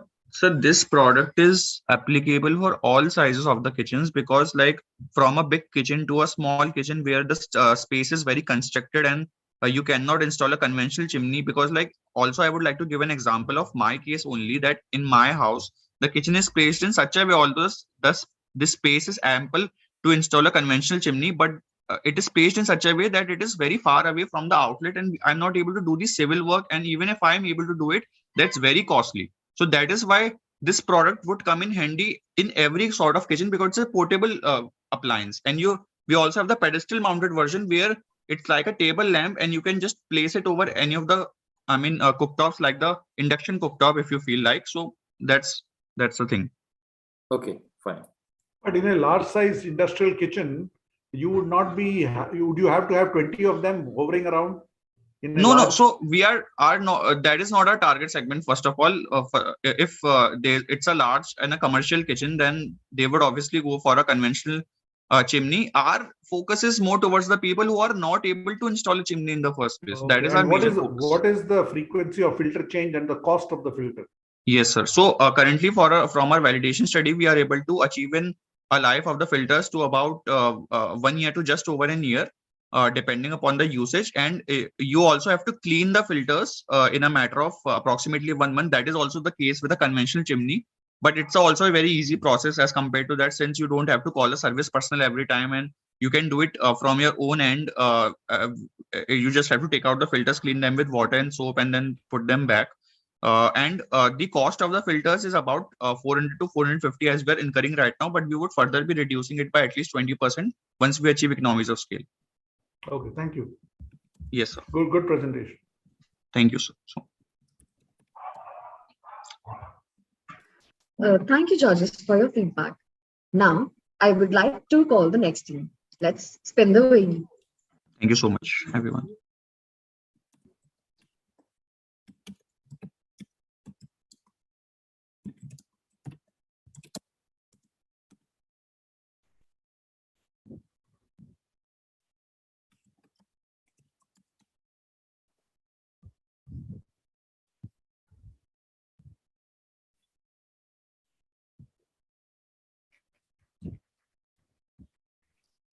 I would like to call our next team, that is Dairy Planet.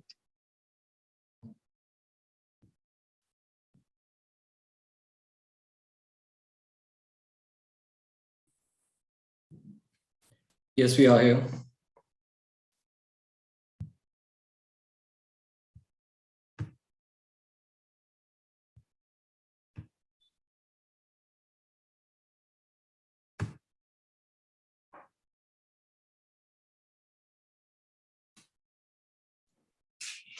Good morning, everyone.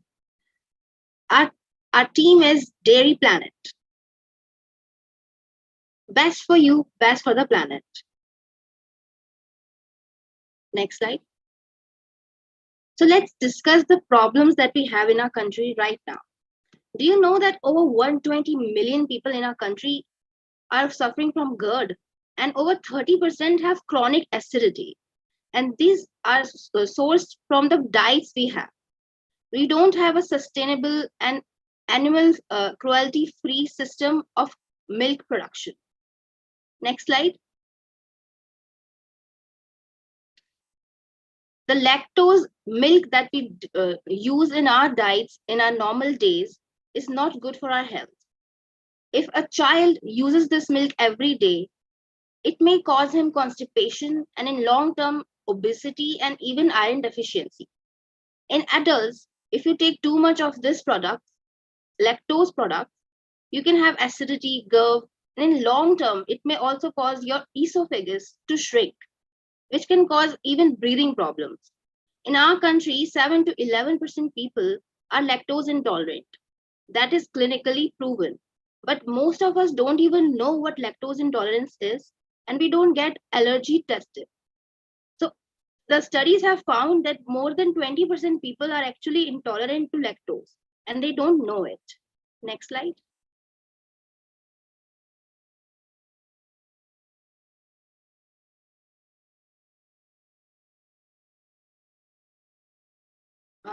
Ayush, unmute yourself.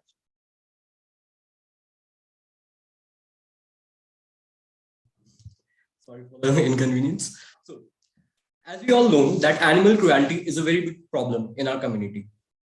We all say that animals are, cow is our mother and all that stuff. But what is actually happening in Indian farms is that cows have to produce milk on a very regular basis, which can be very harmful for their health. They have to inseminate and eventually they are being slaughtered. So what can be done for this? Our group, Dairy Planet, has introduced 3 products for this problem. That is coconut milk, soya milk, and animal milk. The Dairy Planet is a startup which aims to sell plant-based milk, which can be inculcated in Indian diet. Initially, the packaging will be in 500 and 1 liter, 500 ml and 1 liter packages. Now, the main question you will be asking is, This product has been there for generations. What new are you offering to the market? So to answer this question, first we have to analyze what was the problem. Regular milk cannot be used to make a good cup of tea, which every Indian enjoys in the morning. Our product is able to get you the best tea that can be made from soya milk, coconut milk, or almond milk. We have made our product according to Indian palate. Also, adding to this, as my teammate Sushmita said, we offer a better nutritional value to other people. Being it acidity or lactose intolerant, milk has been cause of many mother problems, root problems in our Indian society. Our product is trying to cater those needs.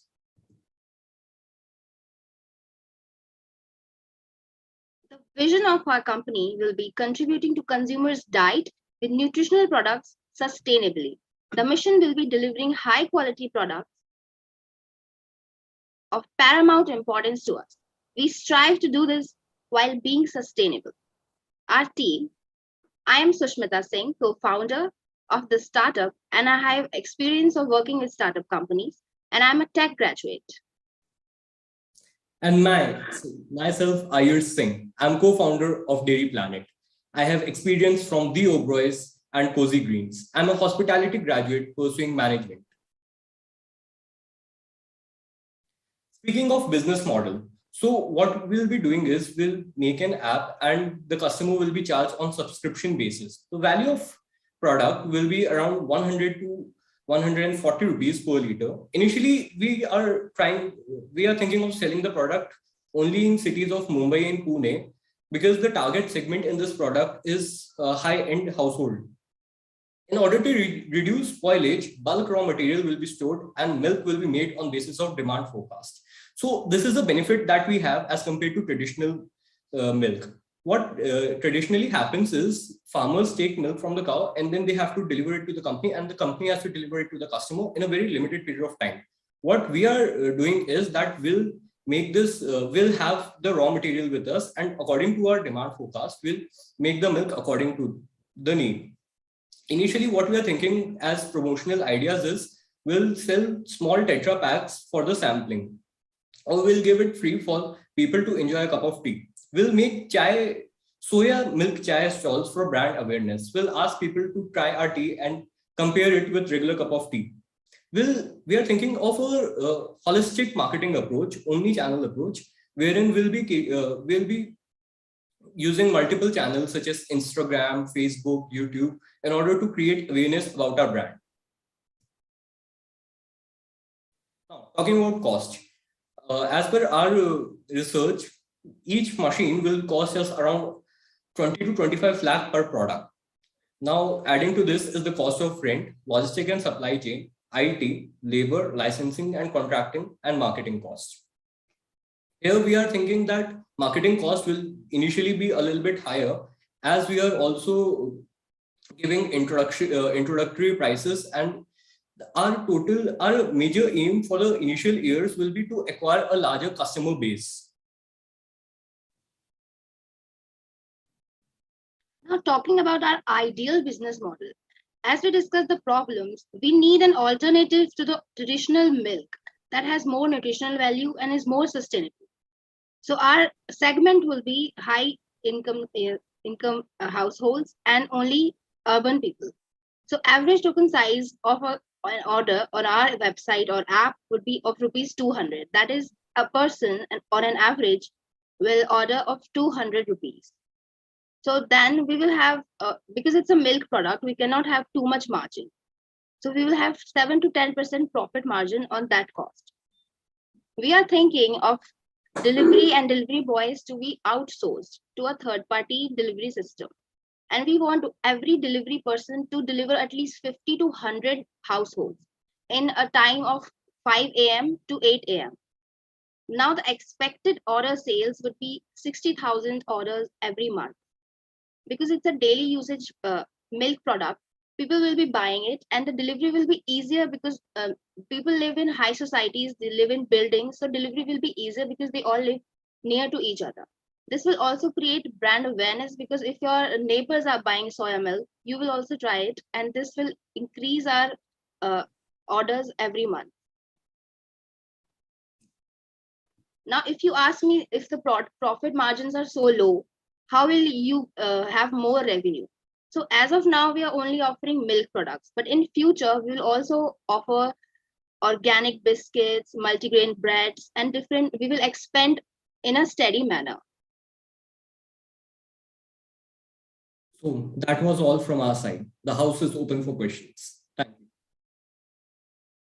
I would request the judges for QA round. Thank you very much for your presentation, team. I think I've got two set of questions. One is definitely on the product rationale. While you're trying to say that, okay, this is a product which is good for masses and they should replace the traditional milk and milk habits, because probably in future or today you are lactose intolerant, which is not the case with the larger population. And then the traditional milk has, or the cow milk or goat milk has a lot of benefits which you can't undermine. Rather than catering towards the entire population or mass, if you would have concentrated on people who believe in these kind of product and feel that they are lactose intolerant, that is number one. Second, purely, and I think Piyush, Mr. Piyush is a better judge on these logistic related issues, but the milk is a very tricky business. You know, there's a lot of logistics involved in this, shelf life issues. So you've not really catered to those kind of things. Right now you're saying there's a product, this is Pune and Mumbai is the market you want to cater to, and now we'll have a Swiggy or a Zomato deal with it. But there's much and beyond. I think I'm missing those details in your business plan. I'm not getting the crux of the business plan. I don't know where you are procuring your ingredients from, how you making it, how you packaging it. So it's a little all over the place right now. You have to give me a little more concrete plan. I feel it's a little fluid at this stage. Yes, so as I mentioned in the PPT, this product is for the high-end households, because the price of the product is 100 to 140 rupees per liter, which is relatively double or triple the cost of regular milk. Also, if you're talking about all the manufacturing costs, we have the packaging cost of the product will be of 5 rupees per piece, because this is a premier product and we want to showcase it like that. We are not catering it to a very large audience, but a aware audience that is more health conscious. No, I'll give you an example. So I was doing brand communication for Coca-Cola is my client. So we were doing for one of the specific product which is called Zico coconut water. Now the entire strength of Coca-Cola was behind that product. It was from their group, from their company. But the fact is, it's a very acquired taste. They were importing, they were packaging it in Thailand and then bringing it to India and trying to sell it here. All these products you have mentioned are acquired taste. Those are not natural taste. So by saying that, okay, I'm only going to target the high income group won't solve your purpose, because people should have a taste for it. So I think you have to really zero down on the target group first. Yes, so actually, it was our USP that our milk was more tasted more like a regular milk. So it is better for it suits the palate of Indian product. For example, a regular coconut milk. So if it sells milk, we have different companies that are already selling soy milk, coconut milk. But that's exactly what I'm trying to tell you. There is coconut milk available, there's soy milk available, all sort of milks are available. Almond milk available in the country. Yes, it's a very niche market. It's a very limited volume product because it's acquired taste. They definitely do not taste like the regular products. Yes, but that was the USP of a product, that because all these milks have a very relatively lower boiling point, making an Indian dish, for example, the chai is very difficult for anyone. Our product was that it tastes like regular milk, so you can inculcate this in Indian dishes such as chai and other dishes. I'm saying it doesn't. Are you trying to sell the health points, or are you trying to match the taste? They're two different propositions. When you're trying to sell a food product, the taste plays a significant role. You don't change the food habits day one. Mr. Piyush, please.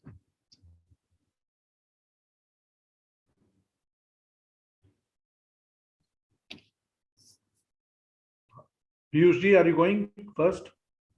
I think he's on mute. Okay.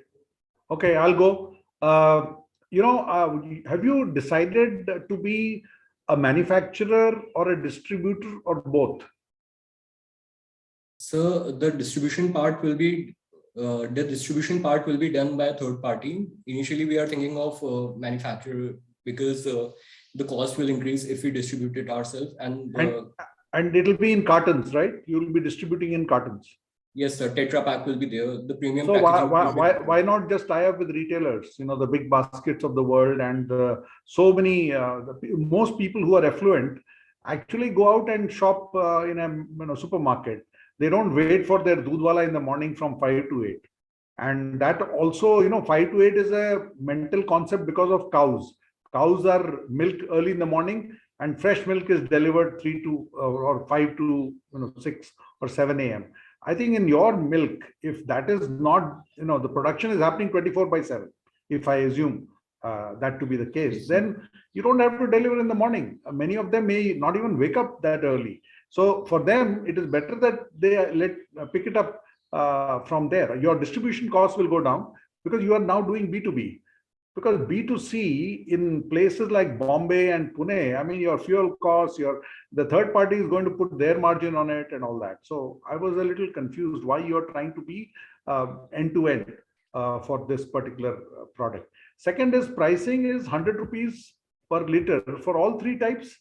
Are the input costs the same? No, sir. We have incurred.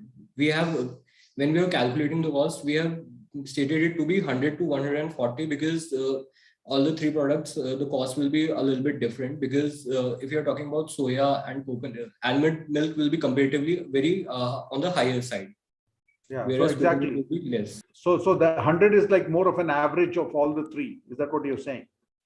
Yes, sir. But we are thinking that our token value or average cost will average selling value, cart value will be 200. Yeah, that also I found a little low for a family, affluent family. I think they would end up buying, maybe if it is replacing their regular milk supply, which is your claim for lactose intolerant people, then I think 4 to 5 liters is very common in a household on a given day for with 2 kids, 2 adults, and maybe a grandparent. So I was also finding that a little off the logical. Actually, joint family like this, we did not thought that a joint family like this would. So you are only looking at film stars, and single maybe people you think will buy this. Yes, not necessarily them. We are targeting small. This concept of being lactose intolerant because this is relatively new here, a millennial concept. We can say that. No, lactose intolerance has been it's an old concept, yes, and people have been. It was from back when awareness is comparatively new because what our parents or their parents would have thought that cow milk is what is a complete food and it is necessary for a person to have it. But this is comparatively. Have you done any market survey in those 2 markets that you're talking about? So not as yet. Hello? Yes, sir, we have not. Not done any market survey? No, sir. So because, I feel that you are a little making a lot of assumptions about your target market, that they are affluent and they may be only buying 1 or 2 liters in a day. They may be staying in a certain place. So unless you know your market, you will not be able to figure out how to deliver, at what price to deliver, and what benefits to tout in your marketing communication. So I'm done. Overall, looks like a good concept, but clarity on target segment and positioning will have to be done. Thank you. Ayush, Shushmita, a great work and a very innovative product also.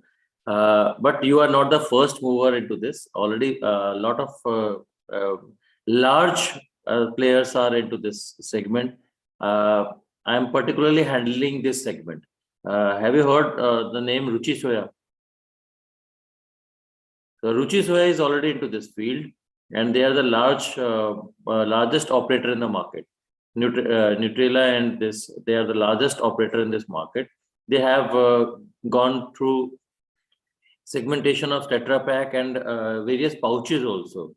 Apart from it, even I've heard about Patanjali and this Ruchi Soya. They are the number one unit into this. So you need to have a scalability, and apart from it, yes, it's a good concept, it's a good product, and but it's a huge, vast market and very huge potential into this. Most of the topic and points are already covered by my seniors, Mr. Pramod sir and Ajay sir. They have already asked relevant questions related to my queries. Thanks to Pramod sir and Ajay sir. And it's really good. So thank you, judges, for sharing your valuable feedback. So before going to our next team, I would like to thank Rashmi Group for sponsoring our event. We are glad to have Rashmi Group as our co-sponsors. We thank them for their support. Now we have a short video to play from Rashmi Group.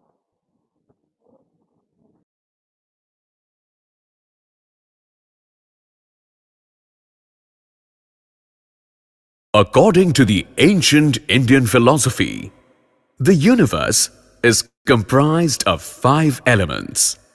These are earth, water, fire, air, space.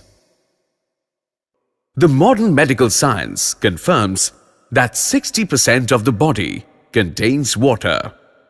This indicates how important is the role of water in the complex network of veins and arteries. Rashmi Metallics Limited plays a majestic role in the construction of modern water infrastructure through manufacturing ductile iron pipes. Ductile iron pipes are commonly used for supply of pure water and for wastewater management.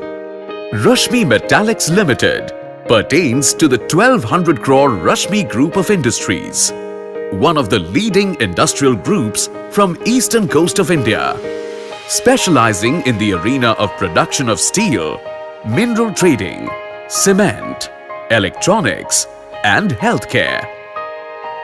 Integrated steel manufacturing facility, which consists of infrastructure to convert steel ore to finished products like ductile iron pipe, is located at Kharagpur.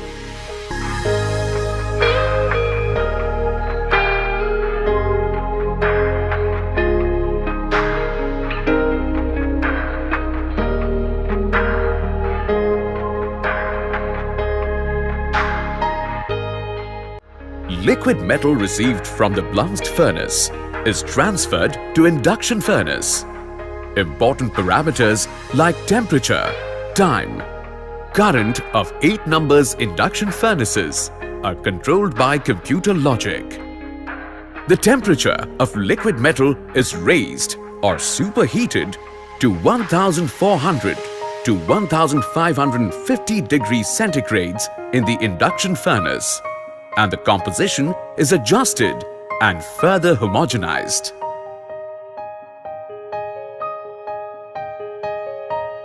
Sample taken from the furnace is inspected for material composition by spectrometer. Quality control is an integral part of manufacturing process. Our NABL accredited quality control lab is equipped with computerized testing facility. Observations at each manufacturing stage are documented as per manufacturing standard. Quality control staff is trained to test the parameters as per international and Indian standards. Molten iron is transferred to magnesium treatment chamber, where the solid lumps of pure magnesium is added to the liquid metal. The magnesium reacts with the liquid and forms ductile iron. During the treatment process, the cast iron changes into ductile iron and the graphite flakes become nodular.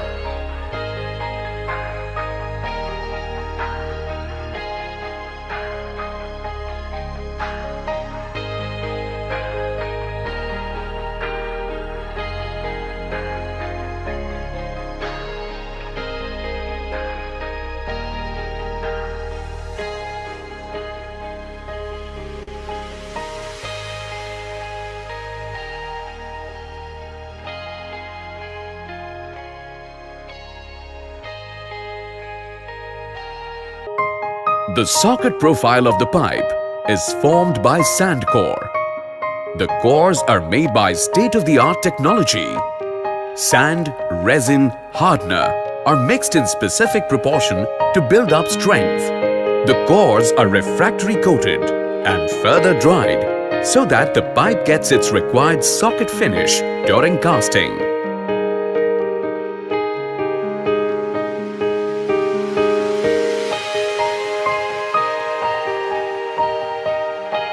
The centrifugal pipe casting machines house steel molds cylindrical in shape and rotate them at a certain speed. The high centrifugal force thus generated helps to form the pipes and imparts soundness, which is not achieved by any other process. The steel molds are encased in water jackets that keep them cool and assist solidification of liquid metal after casting. The pipes after solidification are removed from the mold in hot condition with the help of automatic extraction system and fed into heat treatment furnace through automated conveyors.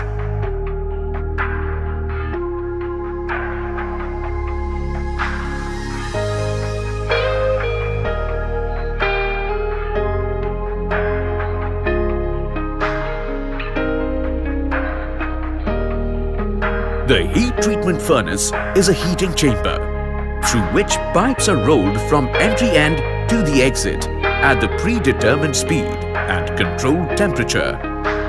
Pipes are heat treated to achieve the required mechanical properties and make the pipe ductile.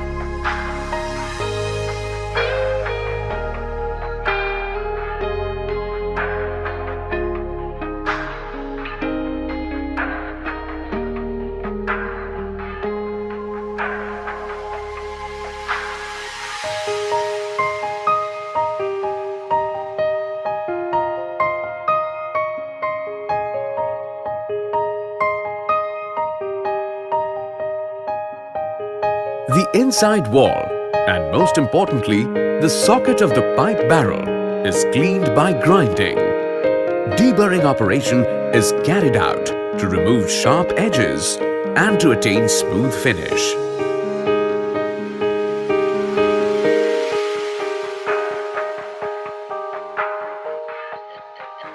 The pipes are then subjected to a high-pressure water testing machine, where soundness of casting is determined. The pressure and time are set as per quality standard.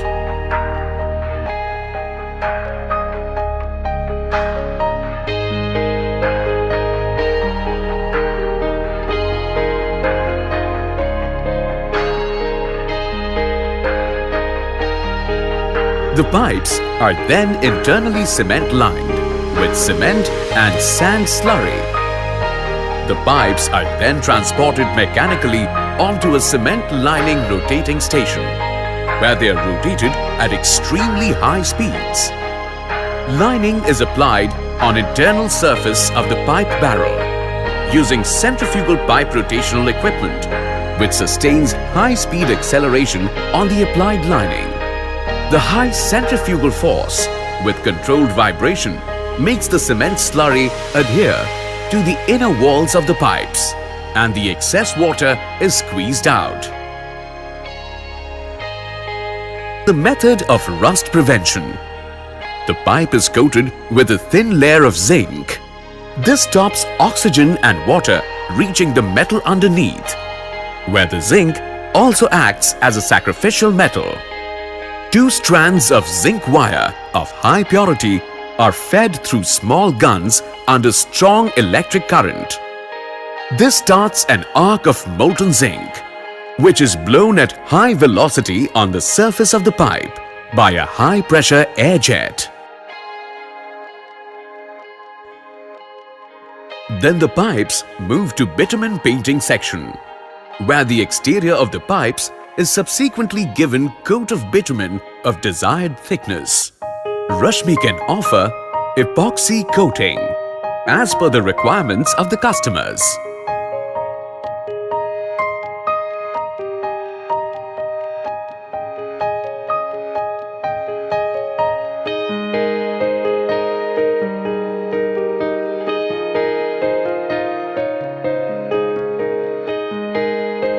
The pipes are thoroughly inspected by the quality team before offering to third-party inspection agencies. The observations are documented as per ISO procedure.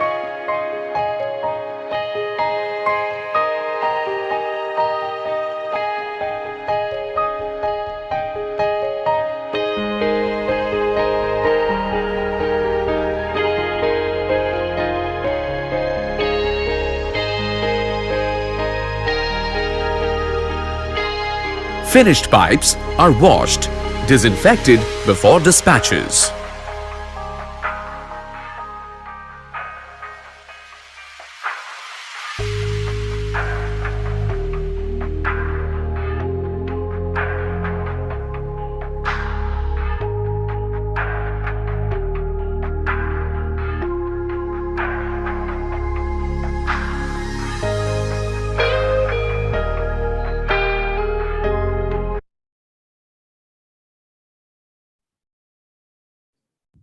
Thank you, Rashmi Group, for sponsoring our event. Now, moving further, we would like to call our other team. Let's spin the wheel.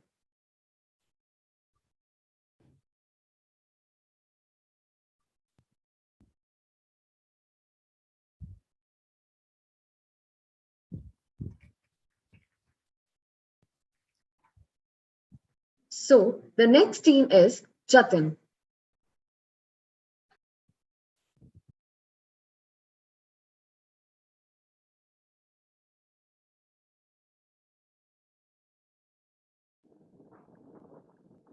Team members, are you here?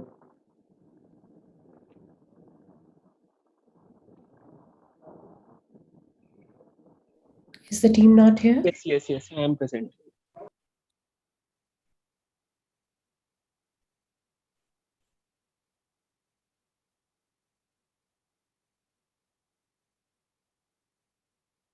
Is it visible? Yeah, it's visible. Okay.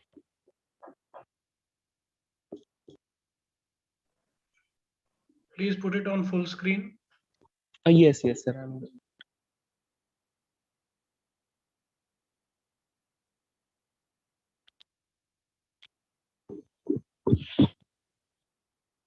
Good morning, everyone. Myself Jatin, and today I've gotten golden opportunity to present my business plan in front of esteemed judges. So let's start. So my business name is Remed, just a step away. First comes the introduction about my business plan. We are a medical-based enterprise. Our primary focus is on the collection and distribution of unused, unexpired medicines and recyclable medical equipment to the consumer at a comparatively low prices. We aim to create a space where consumer get the authentic medicine at reliable and honest prices and make sure that no one is exploited. And we also aim to reduce the medical and pharma waste. What made us do this business? First, the high cost of medicine is a problem that seems to be getting worse rather than better. Medication is also seen as a high cost and it is not very affordable, especially by the middle and lower class people. Due to high cost of medicines, people can't afford it, and either they don't buy it or they skip doses, which leads to subsequent health issues. So the problem statement is that there's a lot of waste generated through medical facilities, and plastic is a significant share of hospital general waste, most of which is sent to the landfill. Medication is also becoming costlier for people of middle class. They skip doses and lead to health issues. Solution for that we are providing is that we will get those unused tablets and capsules and medical equipments to those in need at a reasonable price. We will also aim to reduce the medical waste in environment and work on the reduction of waste management cost. What do? We collect unused medicines, we distribute medicine at lower prices. We also do waste disposal analyzation. We collect PVC medical waste and we distribute the recycled medical equipments. How do we work? Which is very important. We collect the unused medicines and medical equipments. We safely store them into the warehouse. Then our medical professionals segregate them and ensure that they are safely packed. And then we respond to the online booking or through the helpline number. The safety measures that we will take: first, the medical professional with B Pharma degree will be appointed. We will not accept syrups, ointments, and bottle from households. Then we will also only accept the medicines which have the expiry date clearly mentioned on it, and the packaging is not tempered. The medication will be provided only if the prospective customer have the prescription with them. Then the sources for the medicine and medical equipments is: first, the factory and hospitals. Second, we will also have the collection tent in the localities. Third, we will conduct the awareness programs, and fourth is the installing take back banks. Now comes the very important part, that is the USP of our business. We sell original product at reasonable prices. We are here to connect the supply of unused medical equipments and medicines which will expire after a certain point of time with the demand for medical equipments and medicines at a reasonable price. Our aim is to reduce the wastage of medicine due to lack of resources to resell it, the solution that we are providing. And we are only one in the market to work on this idea with full concentration. You will find the companies providing platform to buy medicines and medical equipments, but we provide you a platform where you can buy and sell on the same platform. And now comes the revenue model of the business. We purchase medicine at a discount rate of 45 to 50%, which are expiring in the future, and medical equipments at 25 to 30%. Then we keep a margin of 20 to 25% on medicine and 15 to 20% on medical equipments. For example, we buy a medicine related to diabetes at rupees 330, which has a MRP of rupees 600. Then we resell it at rupees 420, keeping a margin of 27%. Now comes the expense analysis. It is done on monthly basis. The following are the expenses: salary of the work of the staff, rent for the warehouse, cost of recycling waste material, advertising, etc., which comes out to be 1,05,000. Then the sales forecast: we have received 600 orders this month from individual resident, and according to our sale forecast, we are also expecting 350 more orders. Profit analysis: it is after the delivery of order. First comes the average sale per order, that comes out to be 800. That is the minimum order value that a customer has to order. Then the total revenue will be 4,80,000. When we multiply it, the cost is 3,60,000. It is the procurement cost. Then comes the profit, that is 1,20,000, but it is not the net profit. Then we have to subtract these expenses, the expenses given, that is 1,05,000. Board plan: our primary focus will be to scale the unique business model by using the fund in warehousing. We will also invest in creating awareness. We will also allocate the fund for right talent acquisition, because it is very important. And under social responsibility, we will make our society cleaner and greener. Problem we need to encounter, as every business has problems, so we have also identified some problems. First, for medicines, need to ensure the quality of medicines that we will procure and sell to our customer.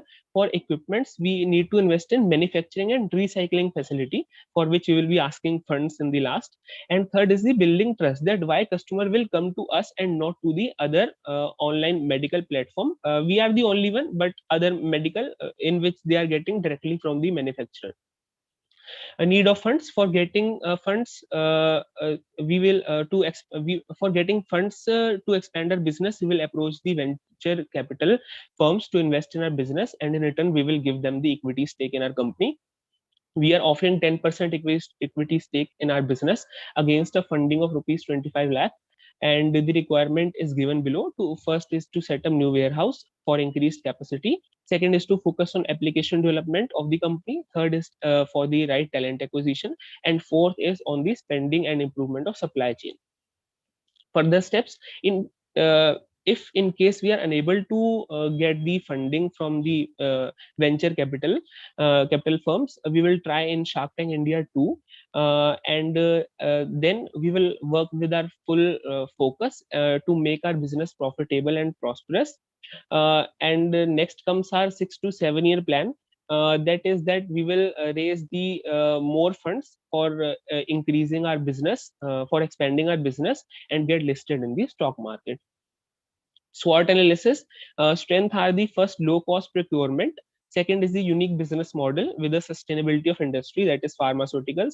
Third is consumer centric, and then we have some business model like we don't ask any questions regarding return policy and the platform, and we give big discount on bulk buying. Weakness for the same is less technological advancement in rural and semi-rural areas, as we are targeting our primary target is to match the demand and supply of people who are from middle class. So this is the weakness for this business. The opportunity are first is the growth in the medicine delivery business. Second, technology advancement.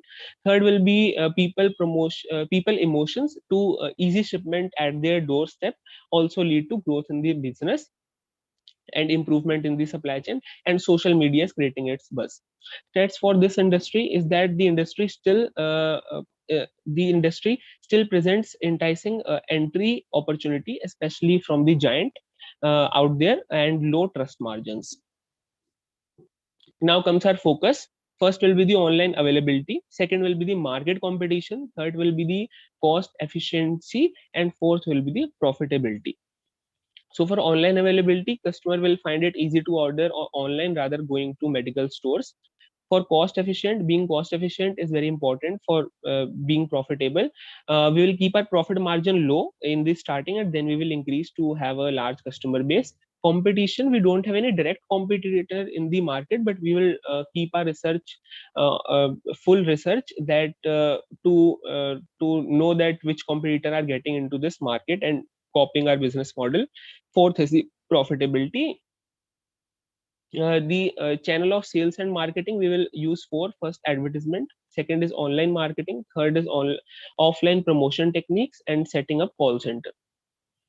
Smart goals to make our objectives clearly defined and attain within a certain time frame. First is specific. In our business, specific goal is to increase the number of connect of customer base by this end of this fiscal year, and we are working on creating the app. Then for measurable, so in our business we are planning to expand our customer base to 1 lakh people by building app, and achievable. In order to accomplish customer base 1 lakh would take help of all social media platforms. Fourth is the relevant.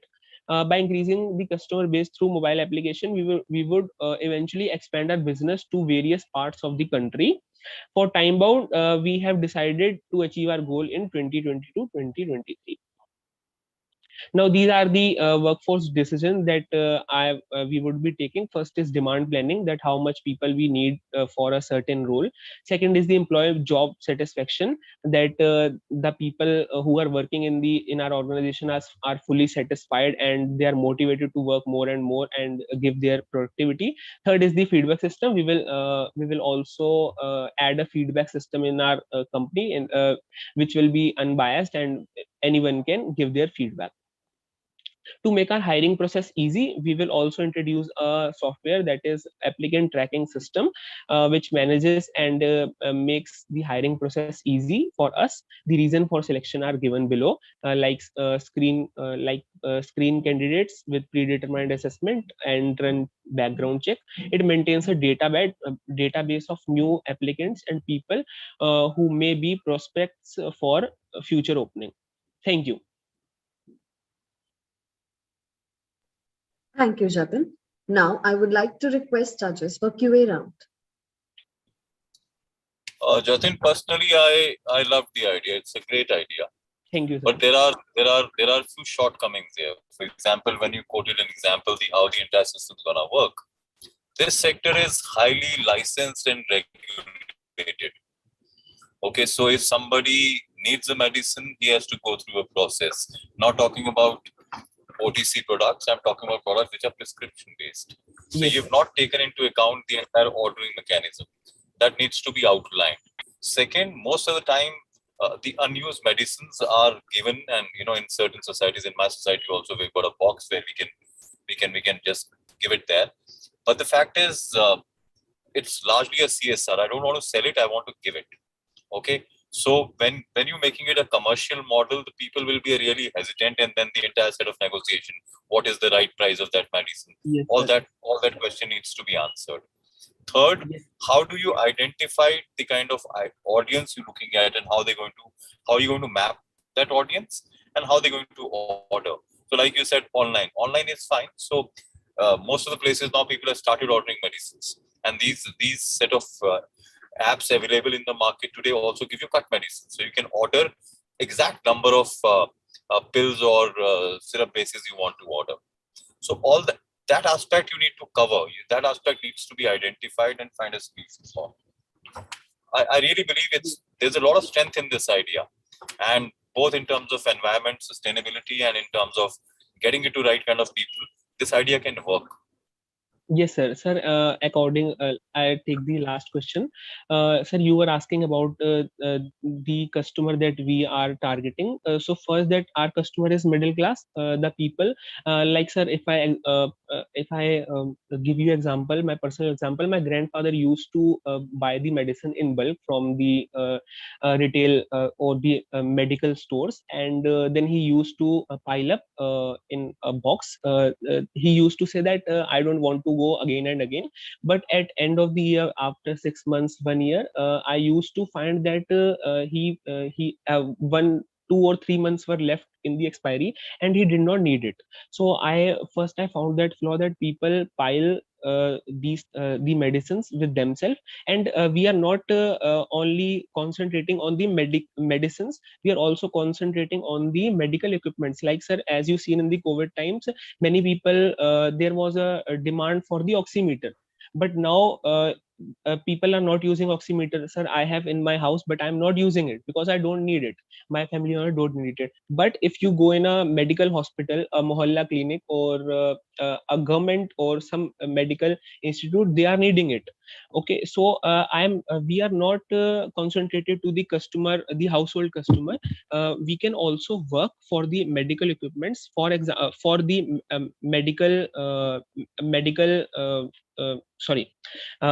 we are also concentrated to the mohalla clinics, to the government hospitals, okay, and laboratories, because if we are having a demand there and we have a supply from the individual customer, so we can fulfill it.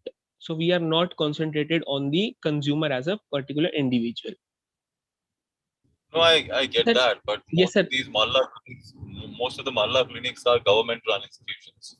Sir, for that we have to build our trust, and for that, sir, you are right that we have to work on the certification. That I have also written in the slide, that we have a challenge. Yes, sir, we have a challenge. The third one, that is the building trust. Why customer should buy from us? Similarly, why mohalla clinic will buy from us and they will not go directly to a big medical hospital? So for that, we will work on the certification that we would be needing. I saw one certification for Tata 1mg, but I am actually working on that certification part. No, in fact, the new government initiative where they're opening up pharmacy stores, yes, which are selling generic medicines to you at a very low cost.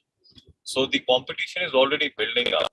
I'm saying this is a novel idea, but you really need to fasten up your pace, because there are so many lacunas right now in the plan. For example, there are certain set of people who are CGHS or ESI hospitals. They have reimbursements of medicines also. Yes. So that's the reason they buy it without any worry. So, like I said, you really need to sharpen your TG, and you really need to look into modalities how you want to run your business. Otherwise, there's an idea here. Sure. Rest of the judges. Thank you, sir. Okay, one quick question. How did you arrive at rupees 800 being the average order size of reused medication? Sir, actually, it is the minimum order that one should get to fulfill our cost of delivery. So we can reduce it. So that is dictated by you, not by customers. No, sir, it is dictated by us that we should have a minimum order. Yeah, because if you're targeting that particular segment which skips a dose, or yes, which doesn't buy, they will not typically spend that kind of money.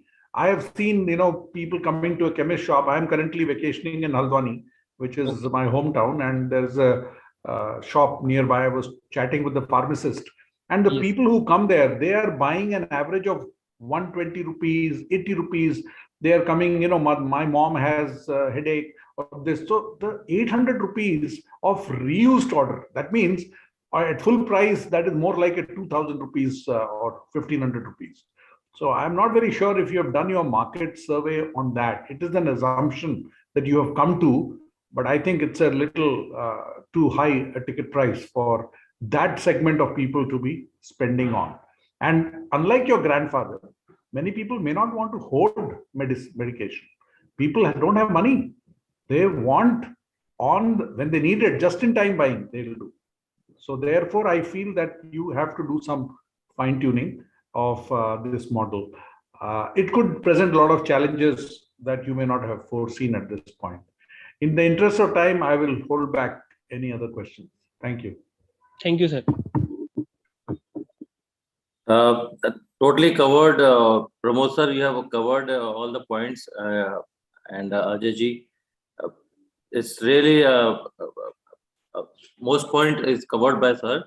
And just would like to share with you, have some more scalability about this. And apart from it, would like to share with you that these second-hand medicines, it has a lot of government approvals required for it. Sir, we are actually focusing on both the things. First, the medicines and the medical equipments. I have also seen that there are many medical equipments that are very costlier, but when we buy it second hand or used, it comes to a cost where a person can afford it. So the minimum order 800 I kept keeping in a view of the medical equipments also. Just giving you a thought process for you. Rather than taking any equipment, if any equipment, it's good for have a rentals.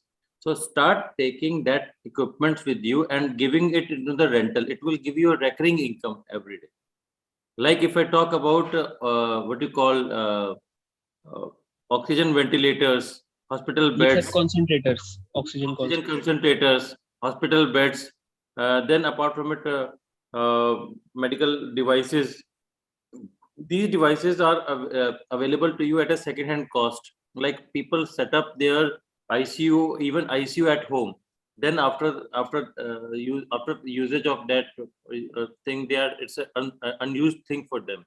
But if you take that product with you and start doing it on a rental basis, on a subscription-based model, then it's a very big affordable product for you. Like example, if I talk about किसी को अगर आज की date में कितने सारे ventilators पड़े हुए हैं आज के पास में, ऑक्सीजन कंसंट्रेटर्स रखे हैं, क्या पोल्यूशन खत्म हो गया है?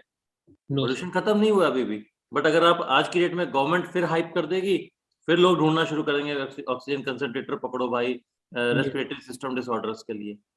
So start doing on a rental basis program rather than on a second hand this thing. I'm also into this oxygen industry, medical industry. I do import of oxygen, portable oxygen. I have developed a product, Australian oxygen, into India. That's why I'm sharing with you. It's a rather than owning a product or second-hand product, give an affordable solution by a rental model. Okay, it will add to our profit. Right. The rest, everything is fine. Everything seems perfect. Okay. Thank you, sir. So thank you so much, judges, for sharing your valuable feedback. So let's call our next team up today. Thank you, judges.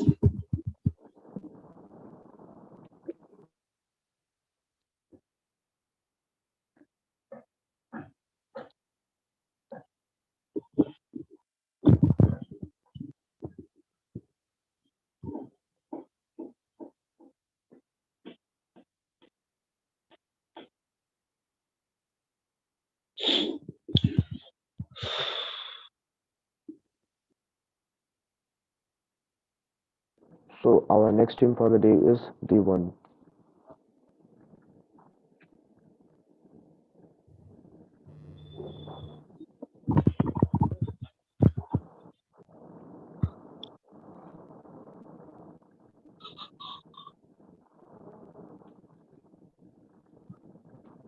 Team, are you here?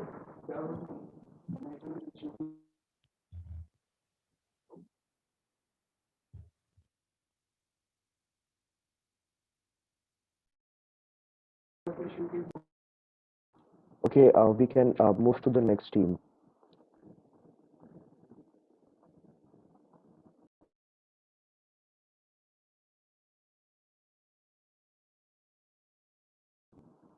Team Canatomia, are you here?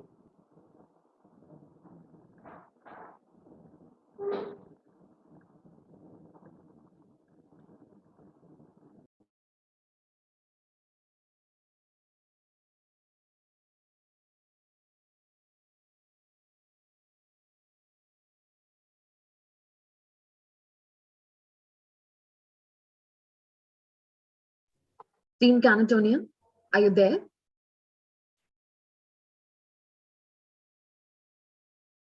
What was the name of the last team that presented the med ones? Sir Jatin. Jatin, right. Okay.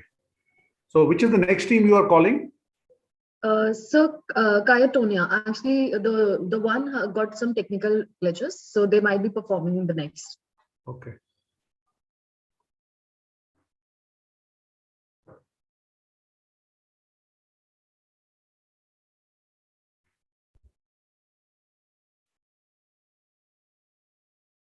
Sorry for the delay, please.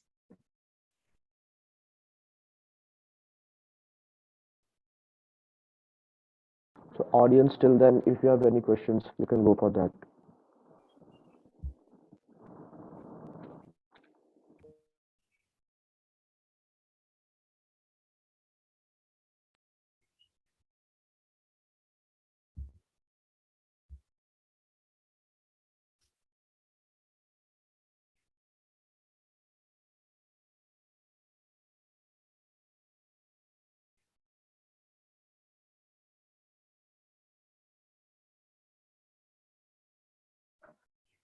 Just 2 minutes. There is some technical issues from both the teams' end. Sorry for the delay once again.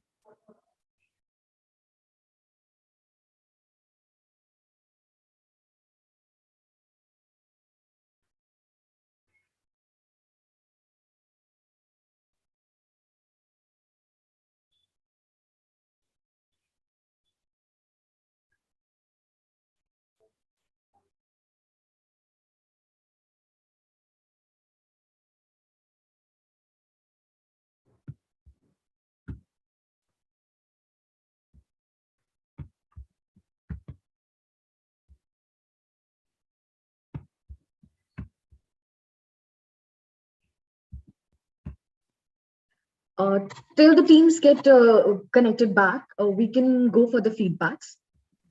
So, Mr.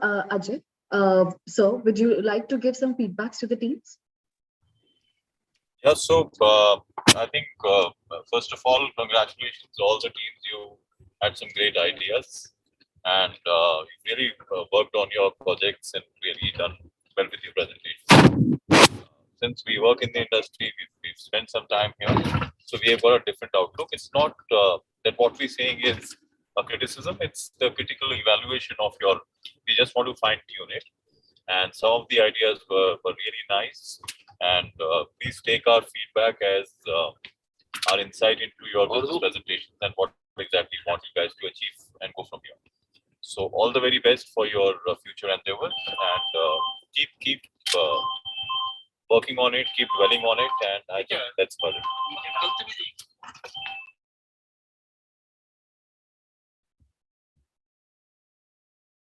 So are we not having the other two teams? So we will be giving 5 minutes buffer to both the teams. If they won't join back, they both are disqualified. So we can carry on with the feedback. Thank you so much, Ajay sir, for such an inspiring words. Now I would like Pramod Joshi sir to give us the valuable feedback. Yeah, so the 6 cases or 6 teams that I have seen, I think broadly, I really felt very encouraged by the work they have put in. I believe they are from outside India also, some teams. And students have really put in a lot of effort, especially two teams I found had done a lot of groundwork, a lot of innovation. And overall, I'm very impressed by the quality of the presentations. A few things that they could have done better were pointed out by us. Going into details is very important, but at the same time, in a presentation that is only 10 minutes, you will need to figure out which of the details to present. Sometimes a very important detail is left out, and that puts question marks in our heads. So I think broadly presentations have to be crisp, but at the same time they cannot be fluffy. They cannot just ride over the details. So I think for the future, certainly they can improve. All in all, a very good initiative by NDIM and good effort by all the teams. Thank you. Thank you so much, sir. One point I would like to add here, that is largely from my advertising and communication experience, because we work on brand communication, is that what I was really missing. It's not really missing, but what you guys really not put a lot of emphasis on is the storytelling. The idea needs to come out as a nice story to all of us, and then definitely you can add a lot of details to it. Realistic. So somewhere I was missing that storytelling in few cases. So please work on that delivery aspect a little more. Thank you so much, sir. As both the teams hasn't replied our messages, so both the teams are disqualified. We will further on carry with the event. Now, I would like to request Mr. Piyush Kumar to share his experience about the event with us. Before sharing my feedback, just one thing I would like to ask. Shashank, you are available there. You missed some time into your event, into your presentation. Have you covered? Mr. Shashank Sengar, WorkBees.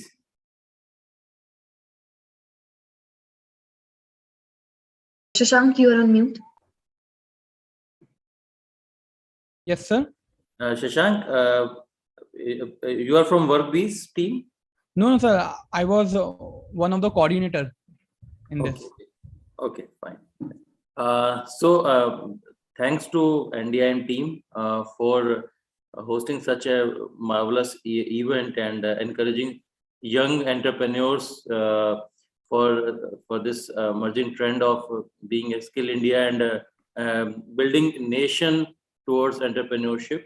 That's a really great effort in spite of pandemic situation and virtual. It's really planned well on a virtual platform. But students has also done a lot of hard work and prepared themselves in such a situation and presented their best, and it's up to the mark, and it's needs some changes, but keeping all the situations in mind, everything seems perfect because effort is more important than results. So everybody is who has all the team members, Bujo, WorkBees, CU Express, Ripe, Pictures. I feel enthusiasm in your presentation. Just nurturing of skills and guidance is required, which mentors as well as team NDIM and your faculty also is going to help us. We are going to give you more and more teachings for the development. Yes, thanks. So nice of you, all of you. Thank you, sir. Thank you, everyone. This was the last pitch of our event. We hope that we can hear more innovative pitches in the future. Just to take away your anticipation of the result, you all might be aware that Metanoia is a 3-day event, and we will be having a closing ceremony for the same, and the result for the today's event will be announced in the same ceremony. The details of the event and the closing ceremony will be shared with you all soon, and we request you all to grace us with our presence on the closing ceremony. Link will be shared with you shortly.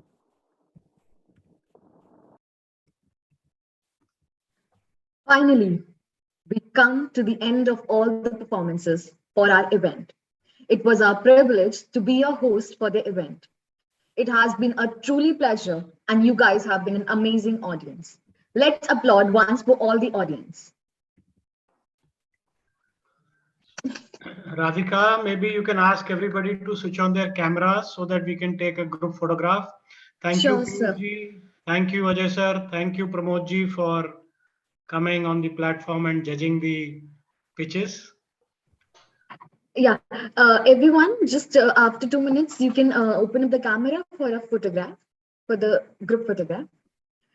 As we said, that event of this magnitude couldn't happen overnight. So we would like to thank each one of you for the involvement and the willingness to make this event a huge success, making our event possible in the first place. We are grateful for the opportunity provided to us from our college. Next, I would like to thank our co-sponsor, Rashmi Group, for sponsoring us and supporting us throughout the event. All of this wouldn't have been possible without our chairman, sir. Thank you so much, sir, for being there with us here today. Your support and encouragement all the time to carry out new things and taking up new initiatives has motivated us students every time. I would also like to extend my gratitude towards Mr. Ankur Bansal, our Vice Chairman, and Bhumika Bansal for their cooperation and guidance in conducting this event. I would like to extend a hearty gratitude to our judges, Mr. Ajay Sharma, Mr. Piyush Kumar, and Dr. Pramod Joshi, sir, for gracing us with their presence and for offering valuable insights. The vote of thanks isn't complete without gratitude towards the registrar, Dr. Tina Singh, for the perfect logistic support and guidance they extended to us for the smooth functioning of this event. And how we can forget our faculties who continuously pushed us to do better and have been there with us all the times. Furthermore, we would like to thank all the coordinators for putting so much effort in this event and making it a success. And last but not the least, an event is incomplete without its participants. So I would like to thank all the participants from different colleges for adding energy to our event and showcasing such an amazing talent. We thank you all for being with us this time. It has been a great pleasure. Thank you. Now, everyone is requested to open their camera for a group photograph.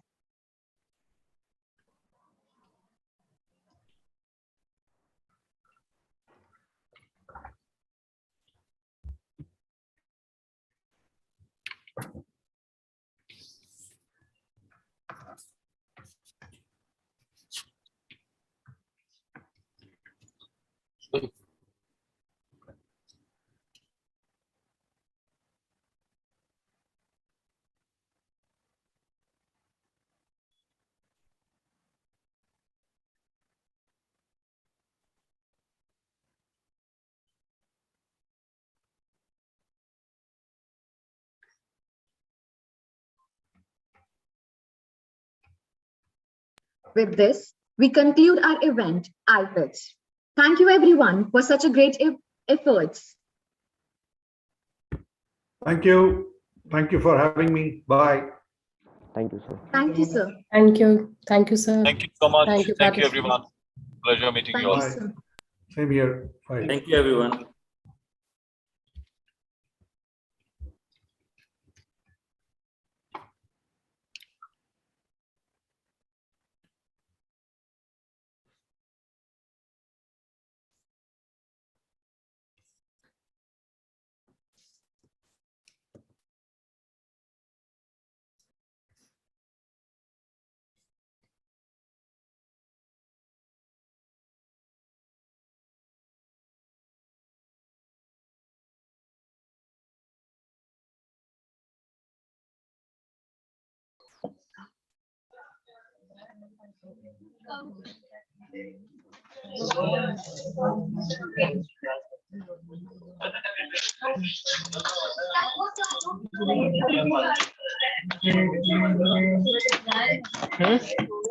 खत्म नहीं क्या चीज है क्या चीज है तरुण तेरा तेरा